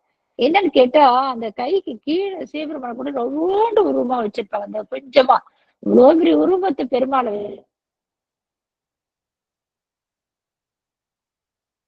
கேக்குதுங்களா? சவுண்ட் நின்று போச்சு. அதாவது இவ்வளவு பெரிய உருவமா அவர் கை கீழே எதுக்கு கொண்டு வச்சிருக்காங்க அப்படின்றது தெரியாம இருந்தது. ஆனா அப்புறம் தான் நீங்க சொல்றது வச்சு சிவபெருமான் அங்க கீழே அவர் கைக்கு கீழே வழிபாடு செய்யற மாதிரியும் ஏங்கயா அப்படியே உக்காந்து செய்யக்கூடாது. அவர் படுத்துட்டு இருக்க தாங்குற சக்தி இல்லைனாலும் நம்ம கையை இப்படி மேல தூக்கியே செய்யக்கூடாது. அது கீழே கொண்டு வச்சிருக்காங்க அப்படின்னு எனக்கு தோணும். சாமி சக்கரம் வாங்குறோன்னு அப்படியே விழுந்துட்டாரு. விழுந்தவர் திரும்ப என்ன பண்ண முடியல. விழுந்து படுத்துக்கிட்டே அவர் என்ன பண்றாரு, அப்படியே சூப்பூசை பண்ணி சாமி எனக்கு அருள் அந்த தாங்குகின்ற ஆற்றலை கொடுன்னு அப்படி கேட்குது. வேற ஒண்ணு உட்கார்ந்துக்கிற ஆற்றல் அவருக்காக வருமானு நம்ம எல்லாம் உட்கார்ந்துருக்கோமே, நம்மளாம் உட்கார்ந்துருக்கோம் சிவனுடைய அருளாலதான் உட்கார்ந்துருக்காங்க. அது அப்படி நினைக்கணும். அதுதான் நம்மளால எதுவுமே ஆவது இல்லைன்றது நல்ல கருத்தீங்க. இன்னைக்கு நல்லா சங்கரனா யாரு என்ன படுத்து அப்ப அவர் படுத்த எப்படி இருக்கிறான்றது விளக்கம் எடுத்து கொடுத்தீங்க. ரொம்ப நல்லா இருந்ததுங்க. சிவாயனம். இந்த 2 வரைக்கும் நல்லா தெரிஞ்சுக்கிட்டோம். சிவாயனம். அது மாதிரி மாலுக்குன்னு சொன்னீங்க. மாலுக்கும் நல்ல மாயை தான். மால்னா மாயை, அந்த மயக்கம் தருவது, அந்த விளக்கமும் நல்லா இருந்தது. பெருமாளே என்றது திருப்புகழ கடைசியில வர பெருமாளேன்றதுக்கும் 2த்துக்கும் விளக்கம் ஒப்பிட்டு கொடுத்தீங்க. நன்றிங்கய்யா. சிவாயனம். திருச்சிற்றம்பலம். நன்றிங்க சுவாமி. நன்றி நன்றி. எவரேனும் ஒருவர் அதோட சார்மதி அம்மா சுவாமி வாய்ப்பு இருந்ததுன்னா வீடியோ ஆன் பண்ணி பேசுங்க சுவாமி. ஐயா சிவாயனம் ஐயா. திருவடி வணக்கம். அனைத்தடியார் திருவடி வணக்கம். வேண்டத்தக்கது அனைத்தும் அறிவோயினி, அதுக்கு விளக்கம் நல்லா இருந்ததுங்க ஐயா. அது எப்படின்னா நம்ம வந்து கருவுக்குள்ள போகும் போதே சிவபெருமானே நம்மள வந்து நியமிக்கிறாரு. எப்படின்னா அந்த 300 400 அந்த கருவுல நம்ம தான் போய் அந்த கருக்குள்ள போய் அந்த கரு மூடிக்குது. அப்படா நம்ம தான் போகணும், நம்ம தான் அந்த சிவத்தை சிந்திக்கணும், அந்த வழியில நம்ம தான் போகணும்னு அவருதான் நிர்ணயிக்கிறாரு. அப்போ வந்து அவராலதான் நம்ம வர்றோம். அந்த ஆணவமும் நமக்குள்ள அப்பவே பின்னி பிணைஞ்சு இருக்குது. அதையும் அவரு அந்த கருணையால நம்ம அத்தனையும் நம்ம வந்து கடந்து அத்தனையும் கடந்து வரணும், வெளியில வரணுங்கிறத அவருதாங்க நிர்ணயிக்கிறாருன்னு சொல்றேங்க ஐயா. சிவாயிடம் மகிழ்ச்சி மகிழ்ச்சி. அதனால அடியவர்கள் எல்லாம் வந்து காலம் ஆயிடுச்சு. அடியவர்கள் யாராவது ஏதாவது குரல் பதிவா ஏதாவது பேசணும்னா குரல் பதிவா நம்மளுடைய குடும்பத்துல கொடுங்க. குரல் பதிவெல்லாம் இப்ப இல்லாமலே போயிடுச்சு. பாருங்களேன், நாளுக்கு நாள் வந்து நம்மளுடைய கான்ட்ரிபியூஷன் வந்து இல்லாம போயிடுச்சு. எனக்கு என்ன தோணுதுன்னா, அடியன் வந்து என்னுடைய கான்ட்ரிபியூஷனை குறைச்சுக்கிட்டேனோ தொடங்கின நாள்ல இருந்து என்னுடைய கான்ட்ரிபியூஷன் ஏதாவது குறைஞ்சிருக்கா ஏன் சாமி? இப்போ நீங்க ஃபர்ஸ்ட் நாள் பாத்தீங்கல்ல, எனக்கே ஒரு நாள் உள்ள வந்திருப்பீங்கல்ல, அன்னைக்கு ஆனந்தம் எப்படி பாத்தீங்க? அதுல இருந்து ஏதாவது மாடிஃபிகேஷன் இருக்கா? இந்த திருவாசகத்துல ஏதாவது மாடிஃபிகேஷன் அதாவது எப்படி சொல்றதுன்னா, நான் பேசுறது கேக்குறீங்களா? கேக்குது அம்மா, கேக்குது, சொல்லுங்க அம்மா. அதாவதுங்க, நீங்க சொல்ற விஷயத்த, அதாவது உங்களுக்கு தாங்குற சக்தின்னு ஒண்ணு இருக்குல்ல, இவ்வளவு துன்பத்தையும் தாங்குற ஒரு சக்தி இருக்கு இல்லைங்கய்யா. இவ்வளவு சிரிச்ச முகமா பேச முடியுமா? முதல்ல அது சொல்லுங்க. எவ்வளவு கஷ்டம், எவ்வளவு துன்பம்ன்றதுலாம் தெரியுது. உங்களுக்கு நடக்கிற துன்பம், வேலை பளுவு, உடல்நிலை பாதிப்பு, என்னென்னமோ வந்தா கூட இந்த அடியாறு பார்த்து ஒரு தாங்குற சக்தியை பெருமான் கொடுத்துருக்காருன்னா இதுல யாருக்கும் நடக்கும். ஏன்னா ஒரு சின்ன துன்பம் வந்தா நாங்களாம் என்ன இதாயிடும், சோர்ந்து போயிடுவோம். அதை தாங்குற சக்தி நமக்கு இருக்காது. ஆனாலும் எங்களுக்கும் ஒரு ஆறுதலை கொடுத்து நீங்களும் அந்த சக்தியை தாங்கிக்கிறீங்களே, இவ்வளவு தூக்கத்தையும் தாங்கிக்கிறீங்களே அப்படின்றதுலாம் ஒரு பெரிய விஷயம். ஏன்னா இதெல்லாம் சொல்ல சொல்ல ஒரு குருவா இருந்தா கூட அவரும் அந்த சக்தி இருந்தாதான் அடுத்தவங்களும் கொண்டு போய் சேர்க்க முடியும் ஒரு நல்ல இத. அதனால இதெல்லாம் வந்து உங்களுக்கு வந்து எவ்வளவு கேள்வி கேட்டேன்னா நான் வந்து என்னுடைய அந்த இதை குறைச்சிக்கல, என்னைக்குமே அதை குறைச்சிக்கல. ஆனா அடியார்கள் என்ன பண்ணீங்க? முதல்ல குரல் பதிவு கொடுத்தீங்க, அடிக்கடி கொடுத்தீங்க, அப்புறம் குரல் பதிவு கொடுக்கல, அப்புறம் முழுவதுமா ஸ்டாப் ஆயிட்டீங்க. வந்துட்டு இருந்தீங்க, வந்தவங்களும் காணா. இப்படி கொஞ்சமா பின்னாடி போற மாதிரி எனக்கு ஒரு உள்வாங்குற மாதிரி ஒரு உணர்வு ஏற்படுது. இதுக்கு காரணம் அடியனா அப்படின்றத அதெல்லாம் ஒண்ணு குரல் பதிவு கொடுக்காம இல்ல.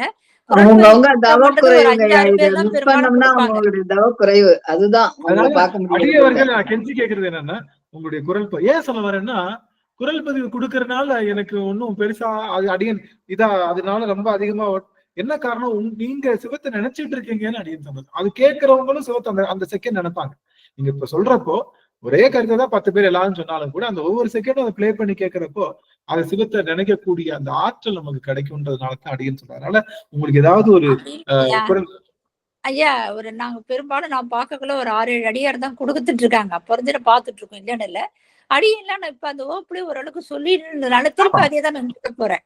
ரேமாமா வந்து எக்ஸெப்ஷனல். ரேமா வந்து நாங்க சேர்க்கவே மாட்டோம், இதுல சேர்க்கவே மாட்டோம். அவங்க எக்ஸெப்ஷனல், அவங்க பெர்ஃபெக்ட்டா. அது மட்டும் இல்லைங்கயா. அதுக்கப்புறம் வந்து நிறைய இப்ப கூட நீங்க தீபம் ஏத்தி போட சொன்னீங்க இல்லையா, தினம் பண்ணிட்டு இருக்கோம். அதாவது அந்த கட்டளின்னு ஒரு நமக்கு வந்து இவ்வளவு நாள் இருக்கிறோம், ஏந்திரிக்கிறோம், சாமி கும்பிடுறோம், இல்ல ஏந்திரிச்சு பல்லவடி திருநீர் மட்டும் தான் இட்டுப்போம். அந்த மார்கழி மாசம் மட்டும் தான் ஏஞ்சி விளக்கு ஏத்தி நம்ம எல்லாம் பண்ணுவோம், இல்லான்னு இல்லை. ஆனா ஏஞ்சி தீபம் ஏற்றி வைக்கிறதுனால நம்ம 5 மணிக்கு ஏஞ்சி குளிச்சுட்டு தான் அப்புறம் வாசப்படியில எல்லாம் செய்வோம்.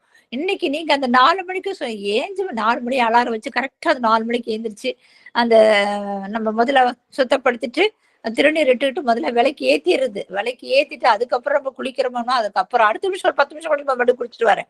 இல்லைன்னு நீங்க சொன்ன மாதிரி எல்லாம் சிவன் செயல் தான். உன்னை அன்றி எனக்கு எதுவுமே இல்லை. இந்த எனக்கு கொடுத்த இந்த அத்தனை வகையான நலன்களும் இன்பமா துன்பமா எல்லாமே உன்னையதான் சாவரம், எனக்கு எதுவுமே இல்லை அப்படின்னு எங்க தங்கச்சில அக்கா 4 மணிக்கெல்லாம் எஞ்சி விளக்கு ஏத்துறாங்களாம் அப்படின்லாம் அவங்க பேசிக்கிறாங்க என்ன பத்தி. ஆமா ஐயா, ஒரு குருநாதர் ஒரு கட்டளை இட்டாருன்னா அதை நம்ம நிறைவேற்றணும் இல்லையா? அதே மாதிரி நம்ம ஒழுங்கா செய்யல, என்ன நாம ஒழுங்கா செஞ்சாதான் நம்ம அந்த குருநாதர் நல்லா இருப்பாரு. எனக்கு அதான் ஒரு அது மாதிரி நாம சரியா செய்யலன்னா சொல்லுமா. இல்ல பிரம்ம முகூர்த்தத்துல இந்த சிவ பூஜைன்னு ஐயா போட்டிருக்காங்க, நீங்களும் போட்டிருந்தீங்களா? நான் எனக்கு அன்னைக்கு நான் கிளாஸ்க்கு வரதுனால கவனிக்கிறேன். அதான் என்ன காரணம், என் அக்காவும் விளக்கேத்தி வச்சிருக்கா, ஐயா விளக்கேத்தி என்ன காரணம் இன்னைக்குதான் எனக்கு தெரிஞ்சது. நாங்க எழுந்திருக்கோம். ஆனா போடலைங்கய்யா. ஐயா நம்ம தீபம் ஏற்றோம், ஒரு 10 நிமிஷம் சென்று நம்ம அதை குளிர வச்சிடலாமா? ஆமா ஆமா, குளிர வச்சிடலாம் சாமி, குளிர வச்சிடலாம்.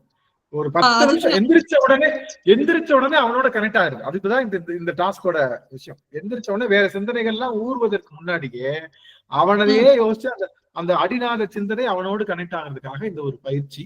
இது இந்த மாதம் முழுவதுமா நான் கார்த்திகை மாதமும் மார்கழி மாதமும் 2 மாதம் செய்ய இருக்கோம். அடியார்கள்லாம் கலந்துக்கோங்க. நல்லா முடிஞ்சு போச்சு, வாழ்நாள் கூட கண்டினியூ பண்ணுங்க. சரிங்க ஐயா. அதாவது புஷ்பம் நான் சொல்லிடுறேன். அதாவது தினம் நம்ம போடுறதுனால என்ன, இந்த அம்மா சும்மாவே தினம் ஏதோ ஒரு பதிவு போட்டுறாங்க அப்படின்னு நினைக்க கூடாதுன்னு தான் இத்தனை நாள் போட்டு இன்னைக்கு போடலைங்க. 3 நாள் பார்த்துக்கு தெரிஞ்சு கேள்வி கேட்டானா பதில் சொல்லிக்கலாம் அப்படின்ட்டு நான் இன்னைக்கு போடலைங்க. போதும் இத்தனை நாள் போட்டிருக்கோம் இல்ல, சும்மா எல்லாம் டெலிட் பண்றது கஷ்டமா இருக்கும் இல்ல அப்படின்ட்டு அப்படி நினைக்காதீங்க. அதெல்லாம் நினைக்காதீங்க. நம்ம செய்வோம், அது டெலிட் பண்றாங்க பண்ணல. நம்ம எத்தனையோ பேர் வீடியோ போடுறாங்க, ஃபார்வர்ட் மெசேஜ் பண்றாங்க. நாம ஒரு கூட்டத்துல எல்லாரும் குண்டின் மேலிட்ட விளக்கு போல என்னதான் நடக்குதுன்னு நம்மளும் செய்வோன்ற எண்ணத்துக்கு எல்லாரும் வரணுன்றதுக்காகத்தான். அடிநாயகனுக்கு பூக்கள் சுத்தமா கிடைக்கல, அரும்புல் கூட கிடைக்கல, இருந்தாலும் மனதால நினைச்சுக்கிட்டு அடியன் இந்த விளக்கு கூட அடியன் இங்க வாழ்ந்ததுதான். அது விளக்கு கிடையாது, ஆக்சுவலி அது வேற கலையும், சின்ன கலையும். அதுலதான் விளக்கேற்றி வச்சிருக்காரு. அது மாதிரி அடியன் முயற்சி பண்றாரு. அடியார்கள் எல்லாம் அதை தொடர்ந்து செய்யுங்க, குடல் பதிவு கொடுங்க. உங்களுடைய கான்ட்ரிபியூஷன் எந்த காரணத்தையும் குறைக்காதீங்க. நாங்க கூட்டிட்டு தான் போறோம். நீங்க பாத்தீங்கன்னா முதல்ல இது நம்ம வார வழிபாடு இருந்தது, வார வழிபாடு நேரடி தொடர்பா வழிபாடு கூட்டிட்டு வந்திருக்கோம். இது மாதிரி எக்ஸ்டெண்ட் தான் பண்றமே தவிர குறைச்சிக்கிறது இல்லை. அதனால அடியார்கள் தங்களுடைய பக்தியை எக்ஸ்டெண்ட் பண்ணிக்கிட்டே இருக்கணுமே தவிர, நேத்து வந்த பக்திக்கும் இந்த பக்திக்கும் நாளுக்கு நாள் முன்னேற்றமா போகுதா, நமக்கு பெருசா போறோமா இல்ல குறையிறமான்றத அடியார்கள் திங்க் பண்ணிக்கணும். நம்ம மனதளவுலையும் சரி, நம்மளுடைய உடல் அளவுலையும் சரி, நம்ம பக்தியினுடைய தொண்டு பெருசாகிட்டு தான் போகணும், குறையக்கூடாது. அது குறையாத அளவுக்கு நம்மளுடைய வாழ்க்கையில நம்ம செய்யணும். நம்ம முதல்ல போட்டோம். அது மாதிரி இப்ப ஒவ்வொருத்தவங்களும் ஒரு விஷயம் பண்றாங்க. அது மாதிரி நடராஜனையே தினமும் பக்தி பாடல் பாடுறாங்க. கேட்கறது அடியன் எனக்காவது டக்குன்னு கேட்டா உடனே கையாவுக்கு பதில் போட்டுருவேன். அது மாதிரி அடியார்கள் தங்களுடைய தொண்டுகளை நல்லா அதிகமா எக்ஸ்டெண்ட் பண்ணிக்கிட்டே போங்க. குரல் பதிவு கொடுங்க, எல்லாம் நல்லபடியா இருங்கன்னு சொல்லிட்டு அடியன் இந்த நிறைவு செய்யறேன். அடியனே சுதாமா கூட பாடுங்க. ஆமா ஆமா, அந்த வான்மகள் மன்னிக்கணும், இது ஆர்வி தொடர்ந்து பாடுங்க. சுதாமா இருக்கீங்களா? அம்மா சுதாமா இருக்கேன். சிற்றம்பலம் ஆறிரு தடந்தோழங்க. ஆறிரு தடந்தோள் வாழ்க, அருமுகம் வாழ்க, வெப்பை கூறுசை தனிவேல் வாழ்க, குக்குடம் வாழ்க, செவ்வேல் ஏரிய மஞ்சை வாழ்க, யானை தன்னங்கு வாழ்க, மாறிலா வள்ளி வாழ்க, வாழ்க சீரடியார் எல்லாம், மாறிலா வள்ளி வாழ்க, வாழ்க சீரடியார் எல்லாம். ஹரஹர நம பார்வதி பதியே, ஹரஹர மகாதேவா. தென்னாடுடைய சிவனே போற்றி, எந்நாட்டவர்க்கும் இறைவா போற்றி. திருச்சிற்றம்பலம். சரி, நன்றிங்க சுவாமி. அடியார்கள்லாம் உத்தரவு வாங்கிக்கலாம், தொடர்ந்து பயணிங்க. உங்களால முடிஞ்ச அளவுக்கு பெருமான எவ்வளவு ஆராதிக்க முடியுமோ அதை நல்லபடியா செய்யுங்க. நன்றிங்க சுவாமி. சரி.